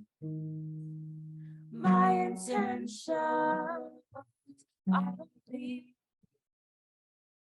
My intentions are thee. That you fly free like the bird. Set my intentions are thee. My intentions are thee. My intentions that you fly free like a bird. So leave your body for a while. Leave your body for a while. Leave your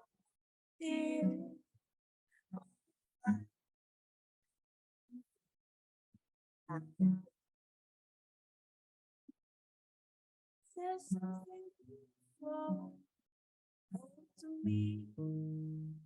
Something beautiful came to me. Something beautiful came to me, and I hope it comes to you. So leave your body, leave your body, leave your body. Leave your body, leave your body, oh, leave Can't hear me. your body, oh, leave your body, leave your body.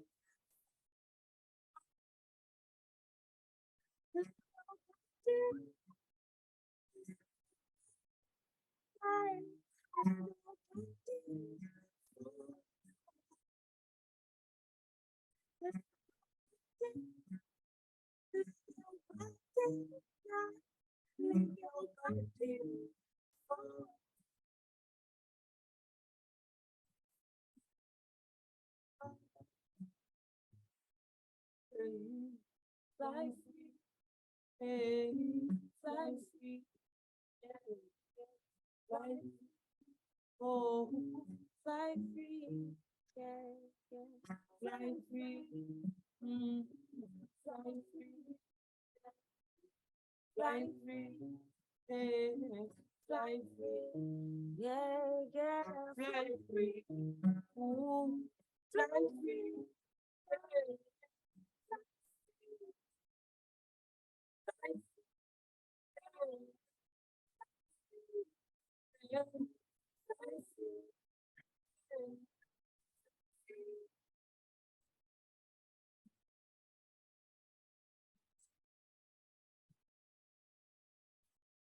Guys,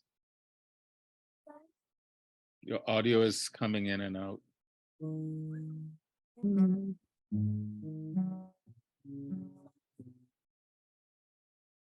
Can you hear me? Can you hear me? It's spotty. It's coming in and out. I think I'm too loud. No, I don't think so. I think it's just sometimes the internet.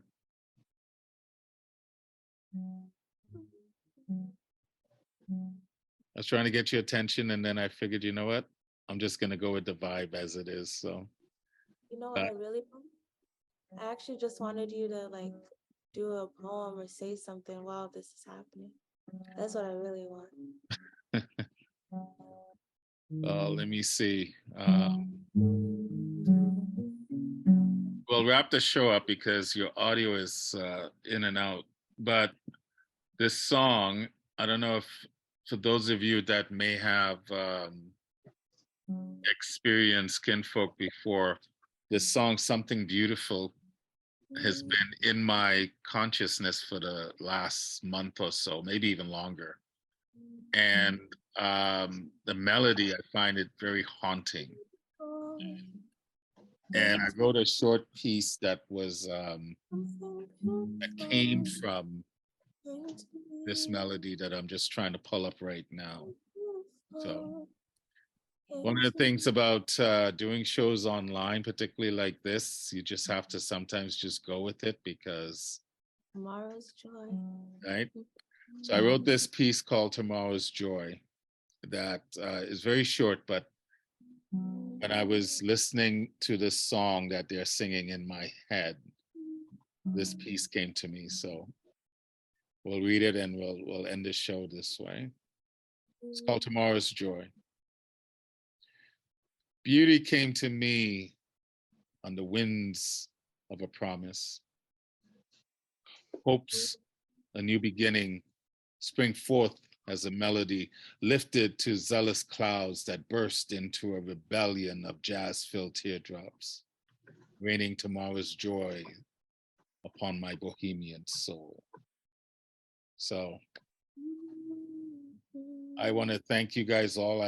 Whatever issues we have, I just decided we're going to vibe with it. Couldn't hear everything you were saying, but I could still see you and we could still see you and feel you. It's not your fault. It's just life. You got to roll with it. You just go with it. Sometimes it works out, sometimes it doesn't, but it always works out because overall it's about the experience.